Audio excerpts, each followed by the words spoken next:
Longbox Review, episode 30.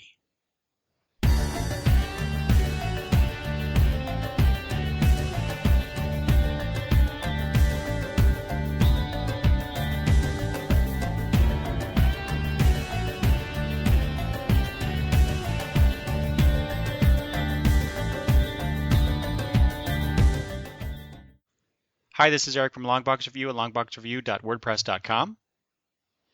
And this is Travis from Oddfellow's Thoughts on the YouTube channel. And Travis, welcome back. I'm glad to be talking with you again. It seems like forever since you and I got together over the Skype and talk comics. Yeah, it has been quite a while, hasn't it? Been at least a few episodes. So we were supposed to get together with our buddy Greg and talk about the Avengers movie, and that didn't work out for various reasons. Right. And then I did a couple episodes with Peter Rios talking about some stuff and just scheduling. I went on vacation. You've been super busy at your job, I know. Yep. And damn work. Yeah.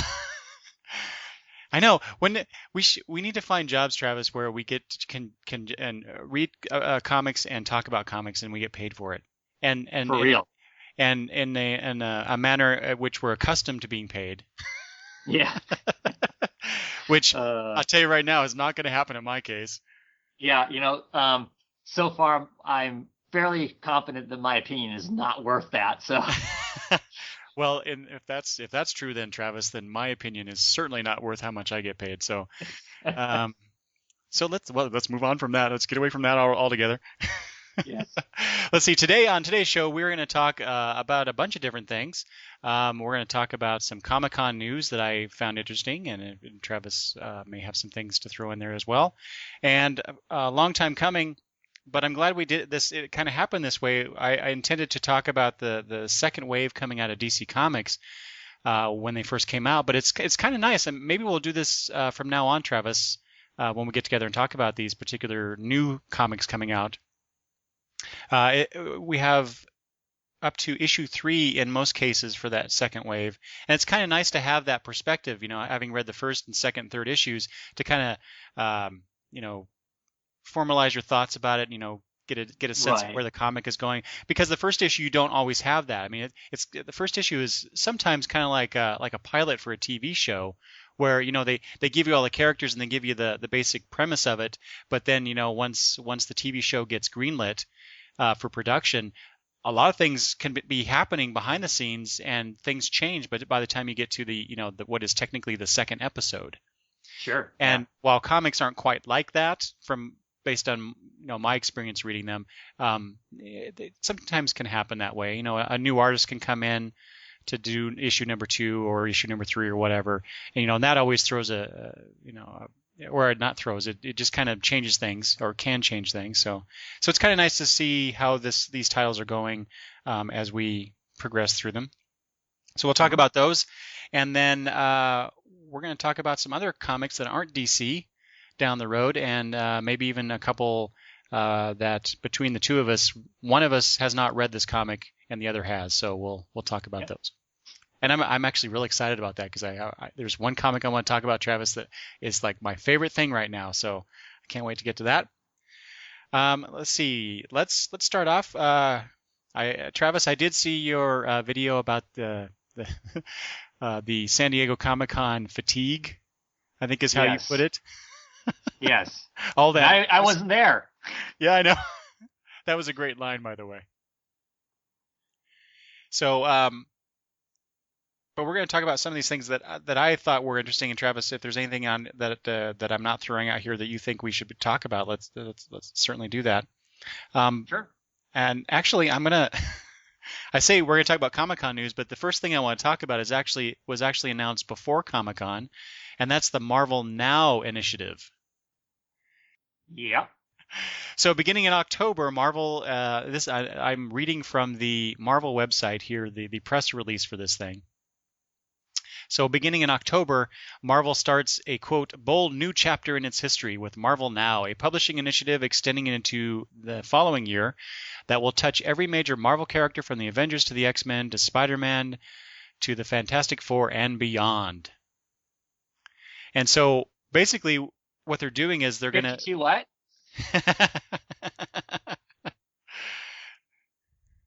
Would you care to expand on that, Travis? On the 52 what? Well, come on. We know why they're doing this. They're doing this because when DC relaunched their 52, it basically kicked Marvel's ass. And they realized, oh crap, we need to make some more money and put ourselves back on top. And how do we do that? We do that by basically redoing everything. And I'm not saying redo like DC is as far as completely relaunching, completely rebooting their entire line. But they're certainly relaunching pretty much everything. Yeah, they're gonna get all those nice, sparkly, special number ones out there because number ones sell a lot of money. Mm-hmm. But even some of these titles haven't been around that long, and they're gonna redo them. I don't know. But they were very specific in the press release. No, this is not a reboot. They're not going to do what DC did. This is just continuing on with the Marvel universe as they have been. But they're going to get together these creators and kind of and completely change the teams and completely yeah exactly. But it's not the same books though. I mean, right. They're not throwing the universe out the door, but they're still completely changing all these books. They're not going on business as usual. So I think that's misleading to say, oh no, we're not changing nothing, but we're changing everything. Well, it's interesting. Are they really going to be changing everything? My sense is they're not. They're only going to be changing certain titles, certain creative teams, and see where that goes. I didn't get the sense, though, that they were really trying to change everything about their line. Well, I don't know. They put all these pictures where everybody's in different costumes. Sure. The costumes they're wearing currently. Obviously, when you change complete creative teams, that's going to change the voice of everybody, right? And everybody, a lot of these guys are in different teams now. They've shuffled not just the creative teams, but who's doing what the characters are doing are completely changing. So, for example, we have, I think the first one that's coming out is the Uncanny Avengers. Uh-huh. So, yeah, they throw on... which can obviously is a direct, two things. It's a direct result of whatever ended up happening with the whole silly, Avengers versus X-Men thing. And... Duh, let's make a book that has the two biggest selling franchises put together. Mm-hmm. Why haven't they done this before? Because they're dumb. I don't know. Well, I don't know if they're... Because before they like to have them kind of in their own worlds, but in the same world, you know what I mean? Yeah. But over the last couple of years, it seems to me like they've kind of, because they've got so many X-Men in the Avengers anyway, that it just seemed like a no-brainer at this point to, well, why don't we just truly make a book that is that? Mm-hmm. Quite frankly, that's one of the books that actually sounds like it might be interesting. Well, and it's going to be written by Rick Remender and drawn by John Cassaday. So yeah, those are two pretty good creators there on their what I'll call their flagship book for this initiative. So I'm really interested in it. I kind of like this whole idea of, coming out of the Avengers versus X-Men thing, that they I'm assuming that, someone has the brilliant idea, hey, we should really be working together, and so some of the characters will agree with that, and then we'll see what happens with them. So I kind of like the idea, and I'm excited to see where that takes us. But yeah, obviously. I think perhaps the jaded of us, the ones who've been around for a while, this is a direct result of things that have happened in the last year with their competition, and they're probably so DC did that whole relaunch thing because the dwindling market share, right? So they wanted to try to bring in more people outside of the core readers like us. Right. So Marvel, I think, eventually realized, we got to do this too. We got to bring in fresh blood. We got to bring in new readers and keep them. And this is one way they're going to do it. So I don't begrudge them for doing it. I think whatever the comic publishers have to do to get new people to come in and support the books and keep the comics publishing, go for it. I don't care. Well, I don't fault them for that. I fault them for misrepresenting what they're doing. To me, it feels, and maybe that's me just being extra cynical, but it feels to me like they're misrepresenting what they're doing. Whereas DC said, hey, look, we're doing this because we need to try and draw in more people. We need, as a business, need to fundamentally change what we're doing and our approaches to stuff and whatnot. And Marvel isn't saying that. They're I don't know. To me, it feels like they're trying to sell it as something that it's not. Different than what, to me, it feels like the reality of why they're doing it is. Okay, yeah, I can see your point there. I mean, obviously they don't want to be seen as followers by rebooting their line like DC did, so they can't do that. Okay, so apart from that, Travis, so you said you were interested in the Uncanny Avengers. What do you think of the other titles that they've been talking about? So all new X-Men, new Avengers. All new X-Men. Let's just start there. Is that not the silliest title? All new X-Men? Seriously? Who are the X-Men going to be? It's the original X-Men. That's not all new X-Men. That's the freaking old X-Men. Is it not? To me, that's just so absurd. I heard that and I'm like, all new X-Men? Really? Oh, so we're going to get a whole new team? Hell no. We're gonna time travel the people from the very beginning when the X-Men first started. We're gonna plant them here. That's not new X-Men. That's old X-Men, right? I don't know. I am so, and I'm so not into that title. The whole there are potentially some interesting stories or some interesting commentary you could make about comic books with that storyline, because it's what these guys moving forward, seeing what they themselves and the X-Men have done and where they're at, and not liking it. So I think you could tell some really curious stories about a commentary on comic books for the last 15, 20 years if you wanted to, because of the way the X-Men have evolved into what they've evolved to. So I think you could maybe make some interesting comments there, but otherwise that story doesn't interest me at all. I don't know, and I think it's ridiculous to go, oh look, see, we're bringing Jean Grey back, but we didn't resurrect her. Oh come on, whatever. I don't know, that title.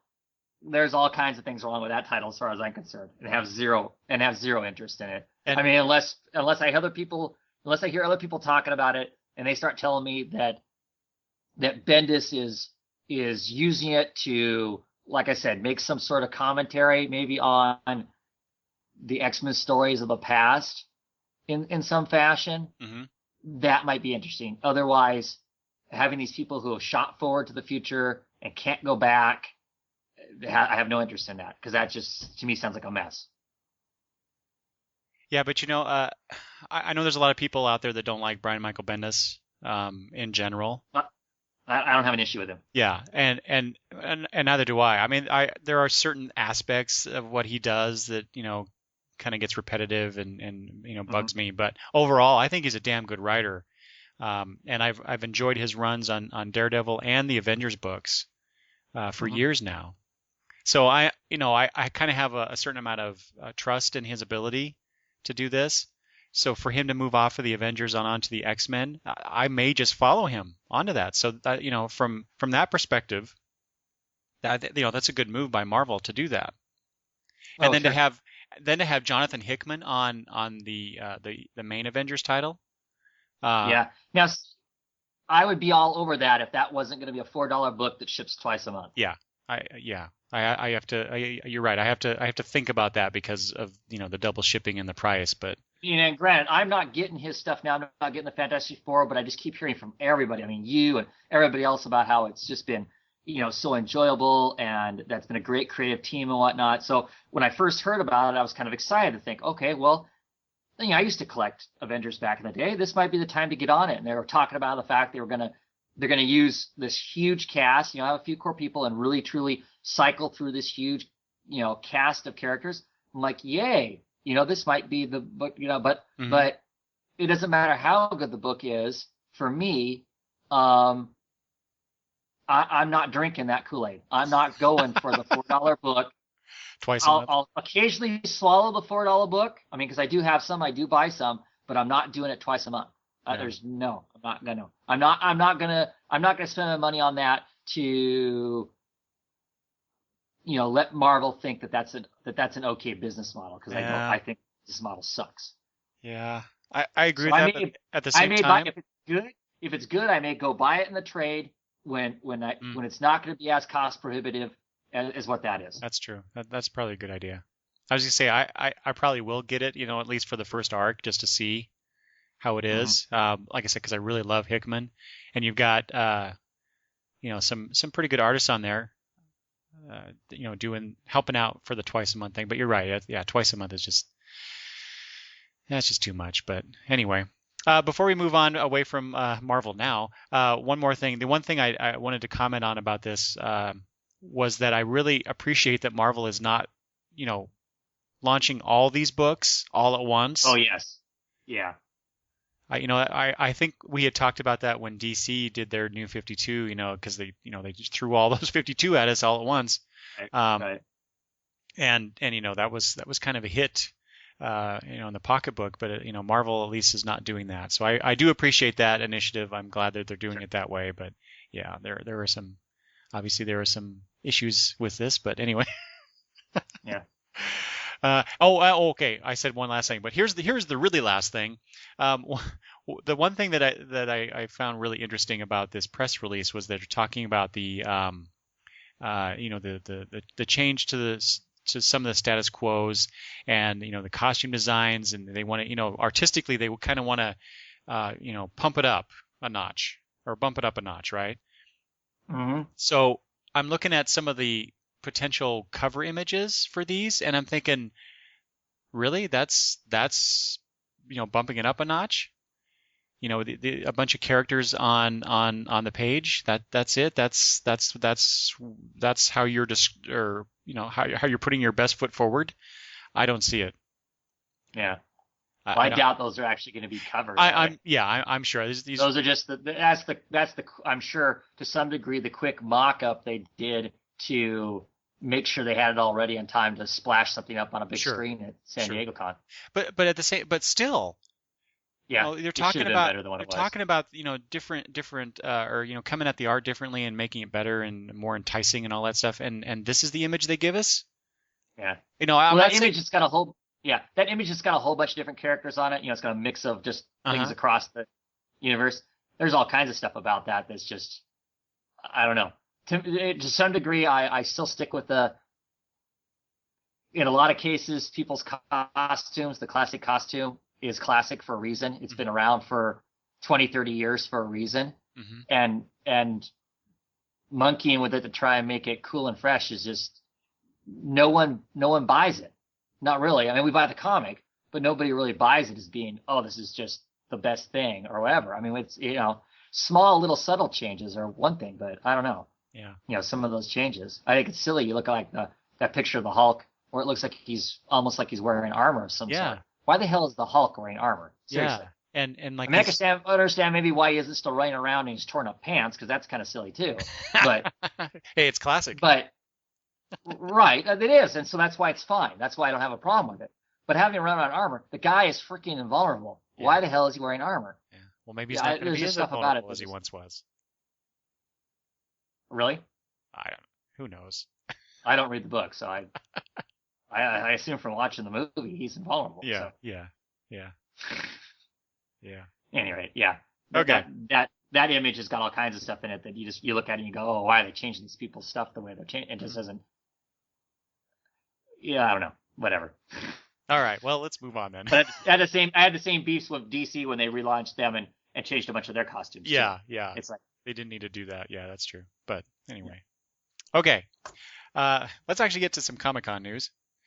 So the first thing that the other day when I was like catching up on all the Comic-Con news, and I said, okay, I'm going to make a list here because I want to talk about some of these things. The very first thing I wrote down was the Sandman prequel announcement. Yo, yeah. Are you excited about that one, Travis? Oh yes. Really? And with who's going to be on art? Yeah, I'm all okay with this. I mean, back in the day, I had a beef with the fact that, and this is silly. This is silly. It's one of those silly things that Gaiman said that run was going to go 50 issues, and then of course he milked it out for another 25, in my opinion. Really? Yeah. Well, I know, whatever. I'm just telling you. I'm telling you how I looked at it back then. I know. Now I look at it, I go, well, I was a dumbass, but whatever. I'm not saying that's. I'm just saying that's how I felt at the time. At collecting it and whatnot, I was like, oh man, I thought he was going to stick to his guns. That it was 50 issues. That's what he had to tell. Whatever, and then didn't. But anyway, it's just going back to tell something. I mean, I think he's genuine in saying, I'm going to go. This is a story I wanted to tell and I didn't get it in, and I want to tell it. So, yeah, I'm kind of excited about that. I'm excited about what was he up to. What was he up to that he was running around wearing the mask and they had the gem and all that kind of silliness? What was he up to that, when he got stuck? That'll be it. And with J.H. Williams on the artwork, it's just going to be nuts. Yeah. Yeah. Definitely. See, if here's the thing. Here's the one thing is that, and it makes me nervous. This is another one of those things that a lot of us, anyway, have such fond memories of the Sandman and what it was. And it's been how many years since that? 25 years? By the time they release this new thing, it'll be 25 years since since Sandman #1. Mm-hmm. And will have been, 13 or more years since they finished writing the last Sandman book. Will he be able to capture that again? Yeah. Can you? That always makes me nervous sometimes when they go back to, even if it's the original creators going back to it. Can you recapture that feeling, or is part of the problem going to be for those of us who have a nostalgia about it? You won't be able to capture it because we have a nostalgia about it. So I don't know. I mean, I'm really excited about it, and I also I'm worried I'm going to be let down. Okay, so to potentially answer your question about that, I'm gonna just briefly talk about Before Watchmen, because I know you're not reading those, correct? Nope. Right. Yeah. I'm not. I'm going to pick them up and trade. I mean, I tend to read them, but I don't want I don't want to buy them in singles. Okay, so I am reading them currently, and not only, I mean, creative, the art, I'll say, on all these are really good, but the stories themselves. So again, it's kind of like it's the same exact situation, right? Except for the creator part of it. You have DC coming back to the Watchmen universe, and other people are telling these prequel stories to the main series, right? And so the same thing. We read Watchmen back when we were was it junior high or high school that when high school? It was high school when that came out. Right. And so it's the same thing, we love that series, and we come back to it now, decades later with the prequels, and are we losing anything because of it? And I'm sure some people will say that, but I'll tell you what, the 4 issues that I've read so far, I think it enhances my appreciation for Watchmen. Because of how good the creative teams have, how much good work they put into these prequel stories, and I'm loving this stuff. I'm glad I bought it. So anyway, that's a potential answer to your question about the Sandman. And I understand what you're saying about that, but here's for me what the difference is. If Alan Moore had decided to go back and write these things instead of the people that are doing all these books that are out right now. If Alan Moore had decided to go back to do these things, I would have been much more worried, quite honestly, about the Before Watchmen stuff than having these other people do it. Because expectations for me really low for the Before Watchmen stuff because of what an icon that Watchmen is. How are they ever going to compare? How are they ever going to compare to that? So for me, the bar is really low. It would be much, much higher if it would have been Alan Moore that was writing these things, because my expectation would be is that he should be able to freaking knock these out of the park can you uncork the bottle and release magic again? And so with Sandman, it is the original guy going back to do it. Mm-hmm. And so my expectation is really, really high. And so that's my trepidation and fear, is because my brain can't put the bar low. It's way up high. Yeah. And so if it doesn't meet that, I'm going to be going, oh man. Yeah. And then that'll be a bummer. But trust me, I'm way excited about this. I'm so excited about this that last week I went and ordered, because I don't want to read through my singles again, I went and ordered the newest printing where they've recolored the book of every single trade. Really? Bought them all one big giant lot. Wow. Me and the whole family are going to read them all. So this will be Ethan, my 14-year-old, who I generally don't let read any Vertigo titles and a lot of the Image stuff and whatnot. He's going to get to read this Sandman when we get those. So wow.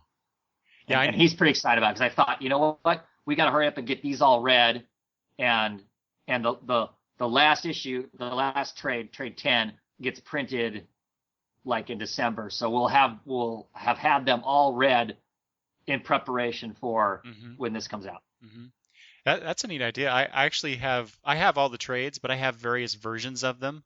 Because they've come out with this edition and that edition. I don't know how many editions they have of each of these volumes.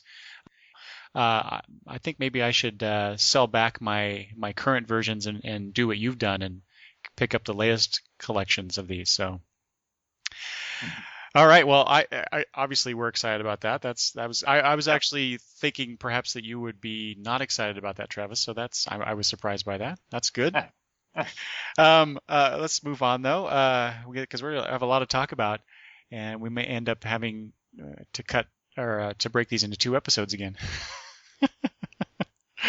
Okay, so the next thing on my list is Marvel announcing the Guardians of the Galaxy movie.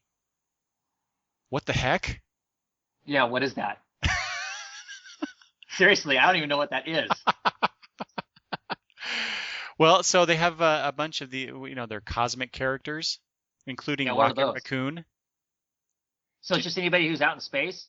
Well, I'm sure that's not true. I mean, there are certain members of the Guardians of the Galaxy that they're putting into this movie, but it seems like such a weird. First of all, I will watch that movie. I'm watching it for Rocky Raccoon. Okay, but I mean, hard to beat a raccoon with guns. I know, but how weird of a it's bizarre. Decision on. I'm glad they're doing it, and I hope it's successful. But it's because before that it's pretty much a safe. They've made safe decisions. Spider-Man, Iron Man, maybe Thor and Captain America perhaps were a little. Well, Captain America's safe. Come on, it's Captain America. Nothing else. He's iconic. Thor, I know, is iconic, but not in the same sort of way. To me, that was the risky. That's true. Very true. But to go completely off the reservation to do a cosmic story like that with characters that are virtually unknown to anybody outside of comic fandom and obviously to some people who have been reading comics for a while, who are these characters? And my Guardians of the Galaxy are not the same Guardians of the Galaxy that we get now. That are going to be in this movie. Mine are from the late 70s, early 80s. That group of people. So this is just weird. It's just a weird thing to me. But here we are. Do you think they're going to use like Nick Fury to introduce us to the characters in some way? Maybe. I mean, because otherwise this is a group book. I mean, a group movie. That you're right, is completely off the reservation. It has nothing to do with the Marvel Universe as far as the general movie audience and whatnot going forward. Heck, even casual comic book readers don't know these people. So it really is off the. I mean, you're right. It really is bizarre.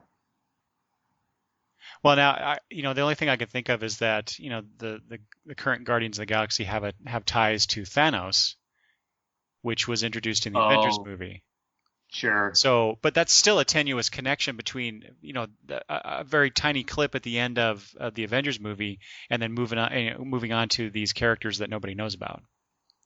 Unless they plant some of those characters somewhere in the other movies that are coming out. Sure. Unless they have cameos in Iron Man 3 or whatever else is coming out, Thor Mhm. 2 and Captain America 2 and whatever else they crank out. Yeah. Yeah. And then they You did. think they'd already be showing us stuff about the Avengers too? Yeah. Well, they also did. They did announce the Thor and Captain America sequel titles, but Right. I don't think that's news. But anyway, so they're doing a Guardians of the Galaxy movie. We'll see how that turns out. Mm-hmm. Speaking of movies, let's move back to DC briefly. Did you see the Superman, the Man of Steel movie poster that they debuted at Comic-Con? Yes. What'd you I think like of it. that? Yeah, I like it. really? Yeah. What didn't you like about it? Everything. I don't. You know what? Just based on the few images I've seen, I don't like that they're made his costume so dark.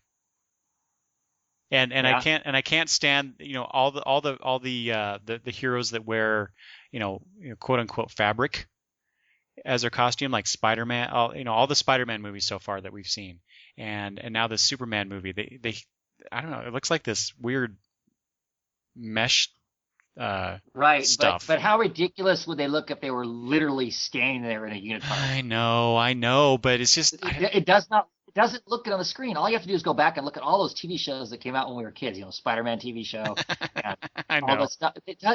Quite honestly, it doesn't look good, and I can't imagine sitting there in your IMAX theater for those lucky people who get to go to those things and looking at the texture of a leotard. Yeah. So I get it, but I still don't like it. I don't like the way it looks. Sure, I understand what you're saying. And the fact that it looks like all the superheroes get their costumes at the same damn place, which of course I'm sure they do. Okay. Oh, that reminds me. So in front of the Dark Knight Rises, they did a teaser trailer for the Man of Steel, and oh my God, Yeah. Travis, I cannot wait to see this movie just based on that 30 seconds. Cool. I can't wait. Okay. So let's move on from something that's potentially exciting to something that was really kind of, I was going to say potentially mean, but the confirmation from Dan DiDio about the removal of Stephanie Brown from the Smallville comic. Did you see all that kerfuffle or read Stephanie about that? Who? Ooh, man, don't say things like that. We'll get some. We'll actually get mail. We'll get some. Yeah, that's right. Might get people after us. Oh God. Yeah, that was a fiasco, wasn't it? I don't know if it was mean, but how did they? I don't know. I just can't let something like that slip. That DC, not just or DC officially basically said that she's going to be in this book, and then to turn around and say she's not. And of all places to turn around and say she's not, to say she's not at San Diego Comic-Con. Yeah. They didn't learn anything from last year? Yeah. It's like they keep making the same stupid mistakes. I mean, it's like, holy cows. I mean, I don't know. I would have, I guess if I was editorial and went, oh, we should have never done this, but I would have went through with it, and if I really didn't like it, get her back out of the book as fast as you can. That way you could then kind of go, well, at least we satisfied you by having her. Well, even though she's never going to show up again. Do you know what I mean? But the thing is, even if they had her in there, it's not like it's it's the Smallville comic. It's about Superman. It's out of continuity. It's one, it's out of continuity, and two, Batman and Steph Brown as Nightwing would only be in there for what, 1 or 2 issues, and maybe come back every once in a while. It's not that big of a deal. Yeah. So for them to do that, the thing that really bugged me, and obviously a lot of other people, was that the way that it was kind of, I don't know, denied, I guess is the right thing to say, because at one of the panels, I think it was Scott Lobdell, who said, no, he was the one that said, you're going to believe us or believe the art.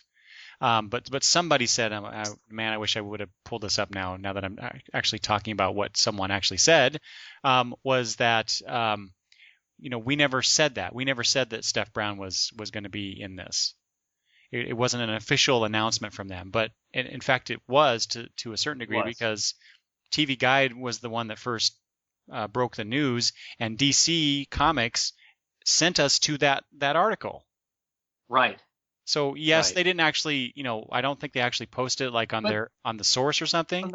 But there it is. Well, right. They posted a link to it, and at no point did they correct it. You would think if that was not the case, they would have went, "Oh no, that's not right." Mm-hmm. Mm-hmm. That was true. And what is the beef with that character? Well, that's the thing. Is do we pin this all back on? Do we pin this all back on Dan Dio and go, it's him? He's had a beef with this character since the time memoriam. He wanted Robin dead back when she was Robin, and has just had a hate with this character since then. But wasn't it Dan who greenlit Steph Brown as Batgirl in the first place from a few years ago? Yes. So it was. So I don't get that. If that's true, if Dio has something in it has something against Steph Brown, then why would he be behind her as Batgirl?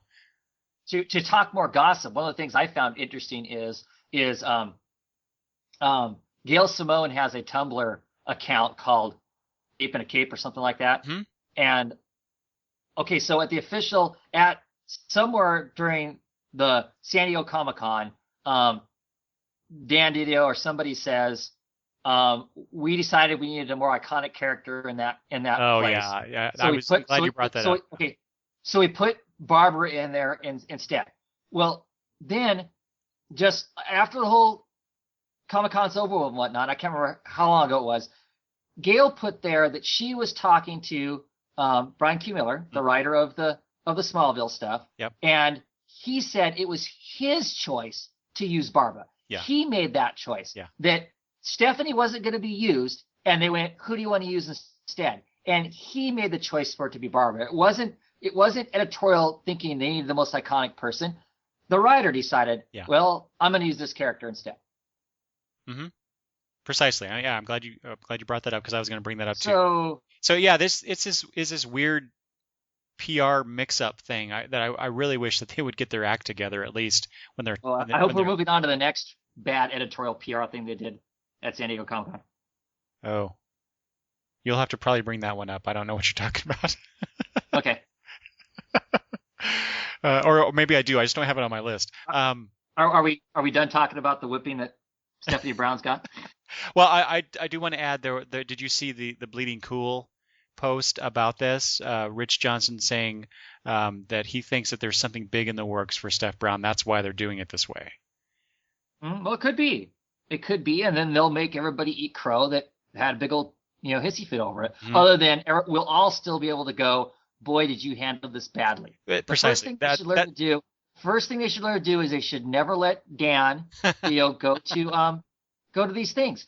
I'm not saying the guy isn't excited about what he's doing. He's not very graceful at publicly executing what needs to happen, in my opinion. They need to hire somebody else, somebody who, is quicker on their feet to more gracefully talk about what's going on than what he does. And he should be knowledgeable. He should be knowledgeable of everything. That's his job. Mm-hmm. And so I don't know. It's just really ugly. Well, and it once again creates more and more bad blood between a lot of potential readers. I won't even call them readers at this point because I think a lot of them have jumped ship because of this kind of stuff, and that was unnecessary. Mm-hmm. Well, and I had just this morning I was reading some stuff online about how one person, and I'm sorry I can't remember who they are now. Because I enjoy the article that they wrote, but they, when they found out that Steph Brown was coming on to Smallville, they went and bought all of the digital Smallville comics in anticipation of that, and was going to read all of them all at once. Right. And then this happens. So they're kind of, I think, ticked off about that. But bottom line with DC, they should be on message. They should have a message, whether we agree with it or not. They should go to these cons having a specific message in mind for, their various projects, whatever it is. For these contentious things like Steph Brown, like Wally West, that continually get brought up at cons by we fans, they should have something to say about it and be consistent about what they say. Right. So to avoid this kind of thing, that's just my, DC, this is my 2 cents worth. If you want to avoid some bad blood with your fans, do this. Yeah. Do not well, just yeah, off the cuff. Everybody's doing saying their own thing here. Right. And this really wasn't like it was a creator let something slip that they weren't supposed to or whatever, even really. This whole fiasco was top down. Mm-hmm. It wasn't like some, because in this day and age with all the Twitter, Facebook, and all that kind of stuff, I'm sure it'd be really easy as a creator to be excited about something and accidentally let something slip out there. You know what I mean? Mm-hmm. It's like at Emerald City Comic Con, 2 years ago when oh God, I'm drawing a blank on his name. What's the guy who's writing Earth 2 right now?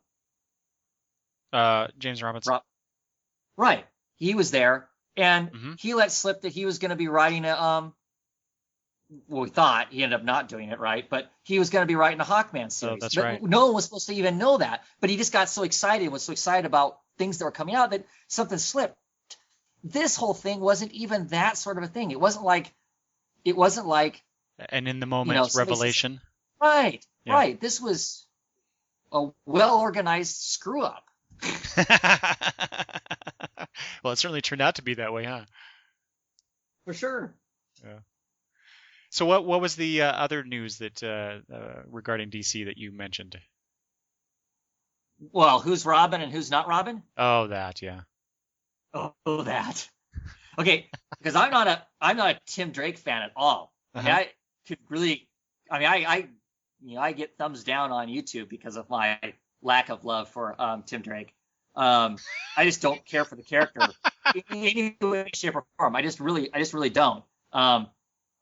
He was Robin during a time when I really didn't read the books, and so for me, he really doesn't have a whole lot of value. Oh, okay. And so I could, from that perspective, from oh my gosh, how it's just destroyed the character by him not being Robin. That doesn't bother me. No, it doesn't. I don't think so. Yeah, but what bothers me though is editorially, that dude in the New 52 has been Robin up until San Diego Comic-Con, where they said, "Oh no, he's not." Yeah. There are pictures of him with Batman dressed as Robin. They're just in last issue of Batman and Robin. They refer to him as Robin. They refer to these are. They don't call him Robin, but they say these are all of my boys who wore the red and yellow or whatever it was. I mean, short of specifically saying Tim Drake was Robin. Somebody grabbing hold of Tim by the shoulder and going, "Do you remember when you were Robin?" Short of that, everything has said that he is. Not even. Yeah. I mean, it's not even subtly. It's not even subtly implied that he was Robin. I mean, it's just short of literally. I don't know. That was that. Well, see, the whole that just doesn't make sense. To me, the whole thing is just really stupid, one way or the other, because whether he was Robin or he was Red Robin from the get-go, it doesn't matter. He was Batman's partner, so right. He was essentially a Robin. Why go to the trouble of saying no? He wasn't really a Robin when he was. Now, everything they've said indicates that he was a partner of the Batman. So why do that? Why go back? And about the time that news came out, I was at fatigue level as far as the whole trying to keep track of the news coming out of San Diego Comic-Con. That's something that Liddell said, right? He's the one that said, "Oh no, he wasn't Robin." I mean, did that get backed up other places too? Do you know? I don't actually. Yeah. All I know is the furor behind it, because I actually didn't read that one. I was introduced to by a bunch of people talking about it online. Actually, I think it was the conversation between you and Lee on Twitter that made me go, "Wait, what did I miss?" Right. And I still don't. I mean, like I said, I'm not a huge fan of the character, so I don't care from that perspective. But I do care from if we're relaunching all this continuity editorially. Oh my God, get this stuff straight. Yeah. Because Yeah. now it feels like But I could still I understand them wanting to still tweak things as they go because things probably aren't working as well as they thought they would in this particular issue. So let's tweak it a little bit and whatnot. I guess I shouldn't have brought this up to talk about without knowing what the actual conversation was for him to make that statement and say no, he wasn't. Yeah. I mean, that's true, but still, I mean the fact that we all had this problem with Batman having how many Robins? Well, yeah, right, too many. Yeah, too many Robins in 5 years. Yeah. And I remember reading something along the lines of at one point, and I don't remember who said this, but Batman has perhaps been working behind the scenes longer than that. Well, they stated that. I mean, that DC right, stated that. Right, but does that mean that also that Dick Grayson was working with him behind the scenes longer than that? So maybe the tenure of Robins is longer than 5 years. So I can buy that, but it's just ridiculous that they threw all these characters in initially, like they said, these many Robins in 5 years, and so now we get to San Diego Comic-Con with Tim Drake, and they're trying to backpedal and try and fit him in some weird way that doesn't work. Right. Well, the interesting thing is you look at the characters and you think, okay, they needed to have been Robin for some significant period of time to have the skill sets that they have and whatnot, right? Mm-hmm. We would think. Well, to some degree, they've fixed that with the new continuity in some ways, in the fact that, okay, so Dick Grayson, we assume, was the first Robin. Now, we've learned, was kind of trained without knowing about it through the Court of the Owls and stuff. So he had a certain amount of skill set, at least, I'm just saying, at least the combat skill set he had going into being a Robin to some degree because he was being groomed. And then the other end of the Robin, spectrum, we have Damian, who since birth is being trained to be this uber assassin. Mm-hmm. So he's got a certain level of skill set without having to have hung out with Batman. What was Drake's skill set before, other than being smart and supposedly, if the continuity is still there, him figuring out just because he's a smart detective kid, figuring out who Batman was. Well, I think I think is bullshit. You'll have to buy Teen Titans #0 coming out in I September. Don't think so. Because wasn't the solicitation for that his origin? I have no idea. So I'll be reading it. I have no intentions of picking it up. I'll let you know then. Okay. And I believe the Red Hood and the Outlaws is also going back to talk about. And he was Todd. Robin too. Of course, he obviously wasn't a very good Robin because he got killed. Yeah, so that's right. Okay, all right. Well, let's move on from that. I have a few more things. They're just really quick. Toss in your thoughts as you wish, Travis. Do you have anything else you want to bring up about Comic-Con news? There was other interesting little things. Some of the stuff that's coming out from more of the stuff that they talked about coming out of Image is going to be exciting. So you're talking about the 13 new series that they announced? Oh, there are 13? 13, okay. Yeah. Or at least 13. Awesome. Yeah, that's on my list too. So yeah, cool. Well, lots of new books coming from them.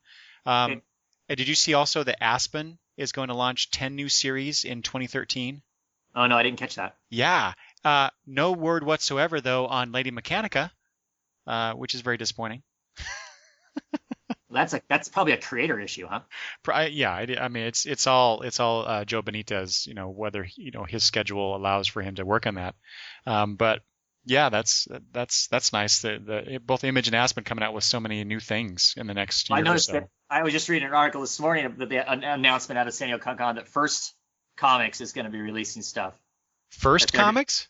First Comics, yeah. Really? They're going to they bought the rights to Miss Tree and are going to reissue the old stuff, and they're going to retelling the story. They're going to write it from she's aged. So whereas in the original she was a single mom detective with a baby, now the kid is going off to college. She's older, gray-haired, but still doing the detective thing in some sense or another. And they released some other books that are going to be coming out.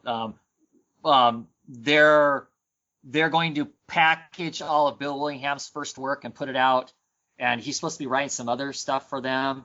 Matt Sturges is supposed to be writing like 1 or 2 books for them, and one of them is like a, it's been described as the 4 Norsemen of the Apocalypse, but they didn't actually title any of those books. But there's some more and more interesting independent stuff. Sounds like it's coming out. Yeah, definitely. Speaking of independent stuff, and I know you had this, you threw this out there in one of your videos, the What the Fugue episodes. Yeah. What is an independent comic? Yep. Yeah. So, what most people, because I asked this question a long time ago too on Twitter. I just kind of threw that out there. Is Image Comics really considered an independent publisher anymore? But anyway, I don't want to get into that. But I believe that for the most part, people think of Image as an independent publisher. And the big news out of Comic-Con from Image, besides the 13 new series, was the announcement of The Walking Dead issue 100, and how many copies it sold. And a bajillion. And that goes to what you were asking too on your video. Considering that it sold 383,612 copies, and is being reprinted. Yeah. Oh yeah, probably a lot. They're probably going to have a bajillion variants now for that issue. So that regardless of what you think about independent publishers, that's pretty amazing for a non-DC and Marvel title to be hitting that mark. Well, hell, even of the big 2, it takes a lot of work for them to hit those numbers. Seriously, in this day and age, this is the 90s where everybody's buying. Of course, how many of those books got bought on speculation would be curious. Because I know I've heard stories about people going in and buying, not just one of each cover because they want one of each cover for their collection, but going in and buying like every Chromium cover that's on the shelf at the time. Yeah. Mm-hmm. Oh, that's true, because a lot of these sales are the variants that they had put out. So it's not just like they had one cover issue and it sold 383,000. But regardless from a marketing standpoint, pretty awesome. Pretty awesome for it helps when you have a TV show. Yeah, it certainly does not. Yeah, what would the sales have been if Walking Dead had not been a TV show and pretty fairly regarded, I think, for the. I mean, but the comic itself is great because I read that, but I read it in trade. So I'm more than happy to wait for that next trade to come out and I read issue 100. But it's a great comic, and the TV show, and I've only seen the first season. I haven't watched the second season yet, but it was pretty darn good from what I watched. You're still not reading that, is that correct? That is correct. Okay. You didn't want to jump on at issue 100 and get your variant covers? I really do like that Frank Quietly Granny cover. That's scary. I love that. That is a cool cover and frightening. Yeah. But no, I know something really absolutely crazy happens in issue 100. Yeah. But no, I'm probably gonna go back and I'll probably go back and pick up the trades at some point and start reading them. But yeah, no, I have no intentions of picking that up in singles. Oh, I mean, I guess it's cool for them. That's awesome. Oh yeah. Mm-hmm. Yeah. What's Kirkman? He's I don't know what kind of deal he has, but how much he makes off all this stuff with the TV show and the comic now, and because he's chief something officer at Image now too. Right, and so, and he has his own kind of branched off line. Oh yeah, Skybound. Because each of those big name guys have their own little chunk of a secondary imprint under Image Comics. Mm-hmm. So yeah, I mean, awesome for him. I mean, it's cool. It's cool that somebody's basically getting to do things, I'm assuming, at least as far as the comic book goes, his own way. He gets to produce what he wants to produce, the way he wants to produce it, and has been this successful. That's just awesome. Yeah. Okay. Let's see. I have 3 more things here. Well, 4 more things. Just real quick. The new Beware the Batman animated series that's coming out. I presume under the DC Nation banner. I might be wrong about that. But the interesting thing about that, Travis, did you hear that he's going to have a sometimes partner in the series in the form of Katana? No, I didn't hear that it was a partner. I mean, I'd seen some original images back when they first started. Murmurs started coming out about this show, and I haven't seen the stuff out of San Diego Comic-Con. But that's awesome. I think that. Oh, really? Cool. You like that idea? Sure, because I'm all for it. I mean, with the cartoon, it's not like they're trying to stick to some sort of canon or anything. Mm-hmm. So, I mean, I think open the door up as much as you can. I mean, I think that's a great thing. I think it's a great thing if they're going to put from a lot of different standpoints, put in some kick-ass, female character in the storyline. I think it's gonna be great. Yeah. Why not Katana? She's interesting. She covers a lot of areas all in one swipe, as it were. I mean, her being all in one swipe. Yeah, I know. Isn't that funny? That was good. Her being Asian, her being a female character, somebody else that non white guys can identify with to get excited about. I think that's a great thing. Yeah. I said it was interesting that they chose Katana over I don't know who, but some other character. So, but yeah, it's nice that they're not following the same formula of let's do because as I understand it, the new animated series is going to be early in his career as Batman. So, like they did with what was that one that they did before Batman Brave and the Bold? The one where it was kind of the artwork made him almost look like Jackie Chan. Yeah, and that too was early on his career. I kind of like that show. I mean, I initially didn't, but then I started watching. It was kind of fun. Yeah. But anyway, so they don't necessarily have to follow that formula. Oh yeah, he starts out in his career, and then in year 2 or 3, Robin comes into it, and then right. Yeah, we don't need to see that all over again. So that's interesting.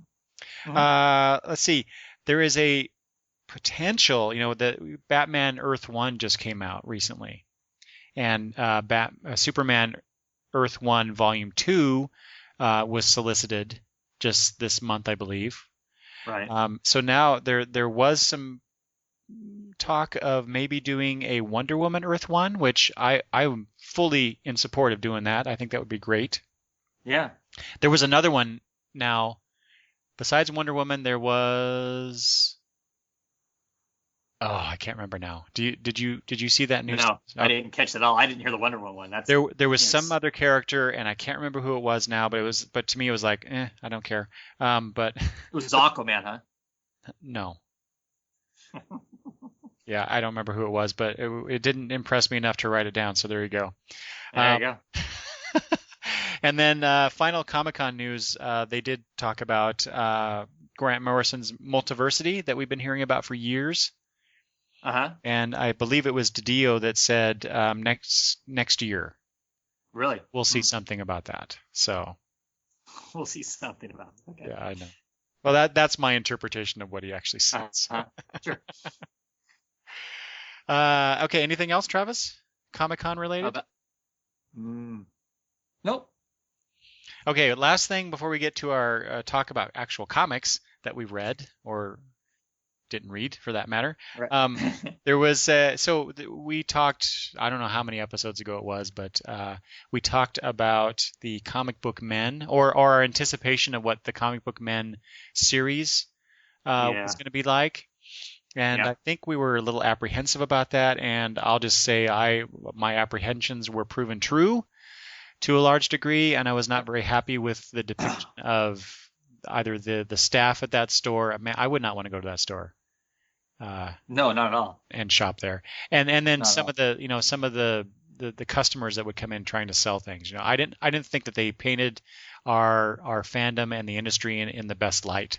I'll just leave it at that. But you alerted me, what was it, a couple weeks ago?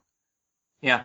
To a similar program called Comic Store Heroes, which is about the people who work at Midtown Comics in New York. Yeah. And so I think there's just one episode out, and it's on the National Geographic channel, which weird, right? National Geographic doing this. Well, yeah, no. I don't watch a whole lot of stuff on the National Geographic channel, but it just seems like a weird pairing. But anyway. Well, but the National Geographic magazine covers all kinds of stuff. It's not like it's just archaeology and dinosaurs. Wow, I have not looked at a National Geographic magazine since I was probably 8. So. Oh, well, there you go. Anyway, so I watched that. Did you watch that too, right? Oh yeah, definitely. Yeah, I really like that. I especially enjoyed. So they highlighted a couple different people that are involved in comics, but not like employees of the comic shop. That's the focus of the show. And one of them is she goes by the Nerdy Bird on Twitter. And I'm blanking on her last name. It's Jill. Jill. Oh dear. Yeah, I would have been able to tell you until you said that. Yeah, I don't remember. Jill Pentozzi. Yes, that's her name. So she was on there, and I've been reading her stuff online for a while now. I follow her on Twitter, and I've read some of her articles and stuff, and so it was just really cool to see her portrayed in the way that she wasn't. She wasn't. I really like the way that the filmmakers, the producers of that show, put forth these. There was her, and then there was the one guy who was producing that one comic. Right. The Protector, I believe that was the name. Protector, yeah. Of the comic, right? And I really like that they showed the fandom in that light as opposed to what we saw in Comic Book Man. So I really enjoyed that. I'll continue to watch that show. Hopefully they'll put out some more episodes soon, so we can partake in that. Definitely. Plus, Travis, how jealous are you that we can't go to Midtown Comics? Oh my gosh, that would be awesome, wouldn't it? Looks huge and so much stuff and yeah, and spread out and that would be incredible. And really hard on my pocketbook. Yeah, that's true. And part of the focus of the episode was them getting ready for the New York Comic-Con. Right. My God, I want to go to that one.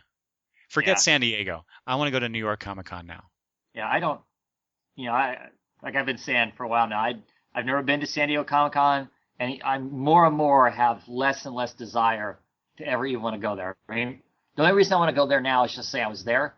But nothing about it seems enjoyable. Whereas the New York one still looks huge, but still seems to have a sense about comic books. And so, it would be awesome to go, the Big Apple, where at least the two big companies originated from, right there, all that. Yeah, that would still be cool to go see, for sure.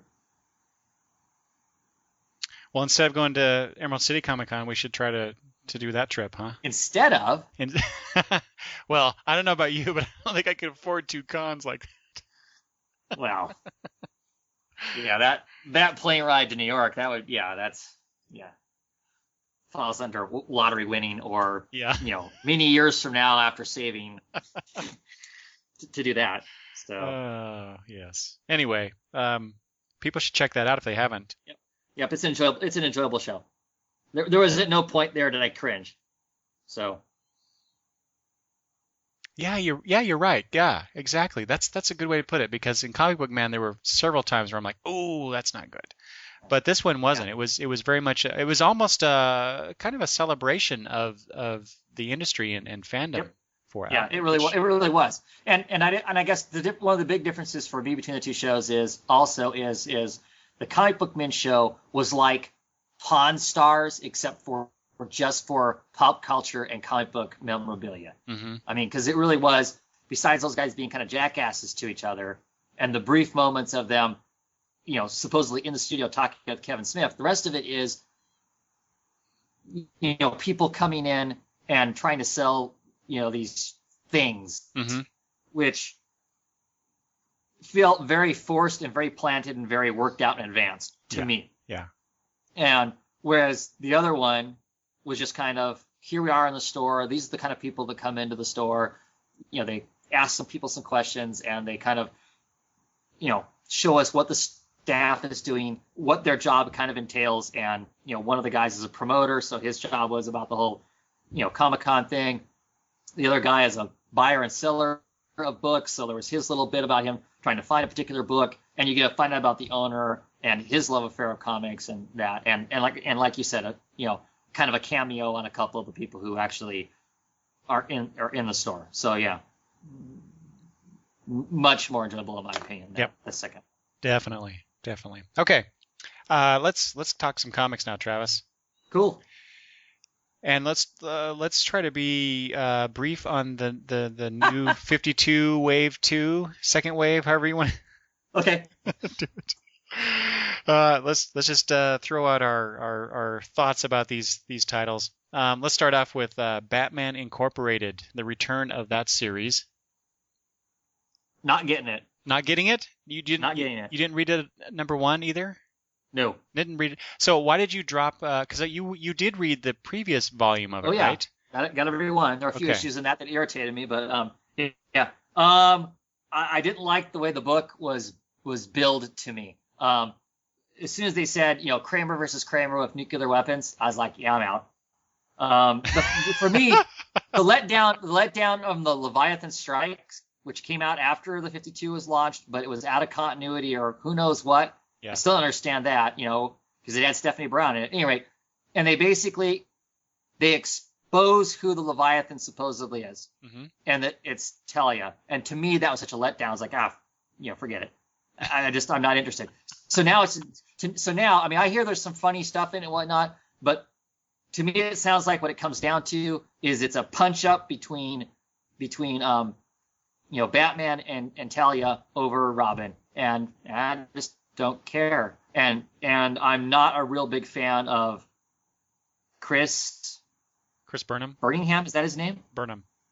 I'm not a real big fan of his artwork either. Yeah, me either.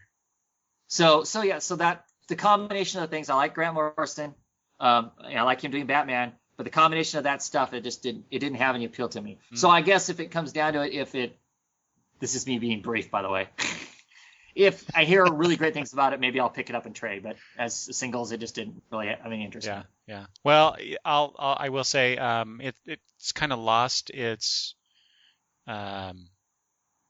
excitement, I guess, maybe that I had with the first volume of it. But it's still Grant Morrison, and sometimes he takes a little bit to get to the really cool stuff. And so these first 2 issues that have come out, I kind of think they're building towards something. And while your Kramer versus Kramer with nukes, there's that.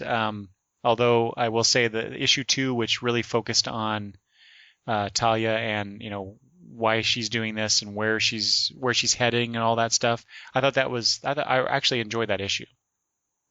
What I did not enjoy was there was one panel where basically Batman says something to Damian about your mother's basically mad at me. That's kind of the gist of it. And then they just kind of look at each other, badunta, which I did not care for. Yeah. So I can see your reservations there. That perhaps they're proving true. But I'm willing to stick with this and see where Grant is going with it. Although I will bring this up. When I was reading this, I'm thinking, well, how does this really fit into the New 52 universe that we have? Right. Especially with the focus being on the Court of Owls stuff in Batman. I realized that Batman was one of those characters and lines that DC basically said we're not going to mess with it too much because it's working. But how do you go from the Court of Owls, where basically Batman is almost defeated, to this idea of him having this army of Batman all around the world? And I'm trying to reconcile. I know it's comics, and Batman can be in 50 million titles in one month and do amazing things and never go to the bathroom. But at the same time, I kind of like to have some sort of semblance of reality, in here. So I'm trying to figure out where this fits in, and it doesn't seem to. It's Well, I still know its some own people are little thing commenting on off the to the fact side. that it basically is Grant Morrison thumbing his nose up at the 52 and the Exactly. 52 relaunch. Exactly. That's kind of how it comes across. Not well, maybe not thumbing his nose, but it comes across as it's here, but it's sort of separate. Yeah, they should have just sold the thing. So they should have just sold the thing as an Elseworlds book from the beginning, and not worried about it. Yep, exactly. Out of continuity, just go with that. I mean, they obviously, you talked about the Leviathan Strikes as being out of continuity of the New 52. Why not just continue with that? Right. And because this is a finite story. Eventually, Grant's going to stop this and move on to something else. So just do that. Anyway, okay. That's Batman Incorporated for you. Dial H is next. I'm going in alphabetical order here. Cool. I am picking up this book. Yeah. I just read issue 3. Mm-hmm. This came out a couple weeks ago. I love the covers. Yeah, the covers are nice. That's Ballin, right? Yeah. Yeah. Oh yeah. There are parts of it I like and parts of it that I'm not sure about. Okay. Yeah, I don't know. I have mixed feelings about the book. I mean, I like our main character, and of course dislike him at the same time because I'm supposed to. I mean, because he's somewhat, despicable in a lot in some ways. So that's what a lot of people are saying, but I guess I'm okay with that. I don't have to be in love with the character to enjoy watching where his journey might lead him to. Sure, exactly. And so I don't have a problem with that. I don't have a problem with him having, being fat and lazy and drinks and smokes and all that stuff. As long as they used all that stuff in an interesting way, I'm going to be okay with that and whatnot. I'm a bit confused by the bad guys that are in this other plot that's going on. That the latest issue just kind of, I'm going to have to reread it again because I'm kind of lost as to what the hell's really happening. Like I didn't get the memo that somebody else got or something. I don't know. There's like a piece missing, and it doesn't feel like it's a piece missing that they're going to fill in for me so much as I'm just supposed to go with it. And for some reason, it doesn't feel comfortable to just go with it. I don't know. Yeah. I'm this book. I actually did not pre-order the next one for this month, which is issue 4 or 5. I can't remember now. Anyway, no, it would have been. I don't remember. Anyway, 0. No, I did get 0. I'm sorry. Okay. I did get 0. I decided that I would get 0 and drop it after that. After that. Mm-hmm. But then I read issue 3, and then we get the introduction of the female character. Yeah. Her name is escaping Manto. Yeah, something like that. Mantu. I don't remember how it's pronounced. And then suddenly I was like, oh, this might be interesting now. So I may have to pick up the issue after the issue 0 in September. And I believe I was looking at the October solicitations on Newsarama, I think it is, where they publish those, and the issue that comes after 0. I think that's the end of the first arc, and so I think I might get that. Oh, okay. And then we'll see. But I was going to drop this book because I just it's okay. I haven't particularly cared for it more than obviously I was going to drop it, so it didn't impress me that much. Mm-hmm. One thing I did read online, somebody compared this, or not compared it. Somebody said that, and I think it's pretty appropriate. This reads more like a Vertigo book. Taking the whole Dial H concept and turning it into a Vertigo series. And I thought that was a pretty appropriate analogy. Yeah, kind of. I mean, yeah, it's certainly not the old Dial H, which was kind of 4-colored, very simple kind of a story. It was never more than, any storyline was never more than like 2 issues long as a general rule. I didn't read the Dial H trade or miniseries that was out that I know like Lee has read and some other people have pointed it out and whatnot, that sounds like it might have had a little more to it than that. But I don't know if it's really I guess I can see that, but I don't think it's that extreme. For me, if it would to call it a Vertigo title, it'd have to be a little more unhinged than what it currently is. But. All right. So let's move on to the next one then. Earth 2, Hmm. the best of Um, the bunch. yeah, probably. Um, Probably. there, well, so I've read issue 3. Uh-huh. Read up through issue 3. There's some things that have happened in the book that the way they were delivered, I thought could have been delivered better than what they were. They're kind of campy, Yeah. um, and cheesy, and those things I didn't care for. Like issue 2, the whole, oh look, it's the gay character of the DC universe. No problem with that whatsoever as far as there being a gay character and it being who it is and all of that. But that whole dialogue between Alan Scott and his boyfriend just to me felt really uncomfortable. Um, and it wouldn't have mattered what the sex of the characters were. That whole thing just bugged me to no end. And maybe that's just a personal with me. I mean, if I was sitting next to somebody on a train or wherever that was having that kind of a conversation and was that, kissy, lovey-dovey, it would just drive me nuts. So maybe that's just me personally. I don't know. So that part, and then in issue 3, where he gets his power, that felt a little over the top to me also. But as far as the world setting goes, the characters that they've introduced beyond that whole thing, I do like. I mean, I like this Flash. I already like what little bit we've seen of Hawk Girl. I already like that. Mm-hmm. I'm excited because they implied that Dr. Fate is going to be coming up. Yeah. And I think I saw a video with Robinson where Robinson said, well, duh, you can't have this group of people without having Dr. Fate show up at some point. So I'm stoked for that because I like Dr. Fate.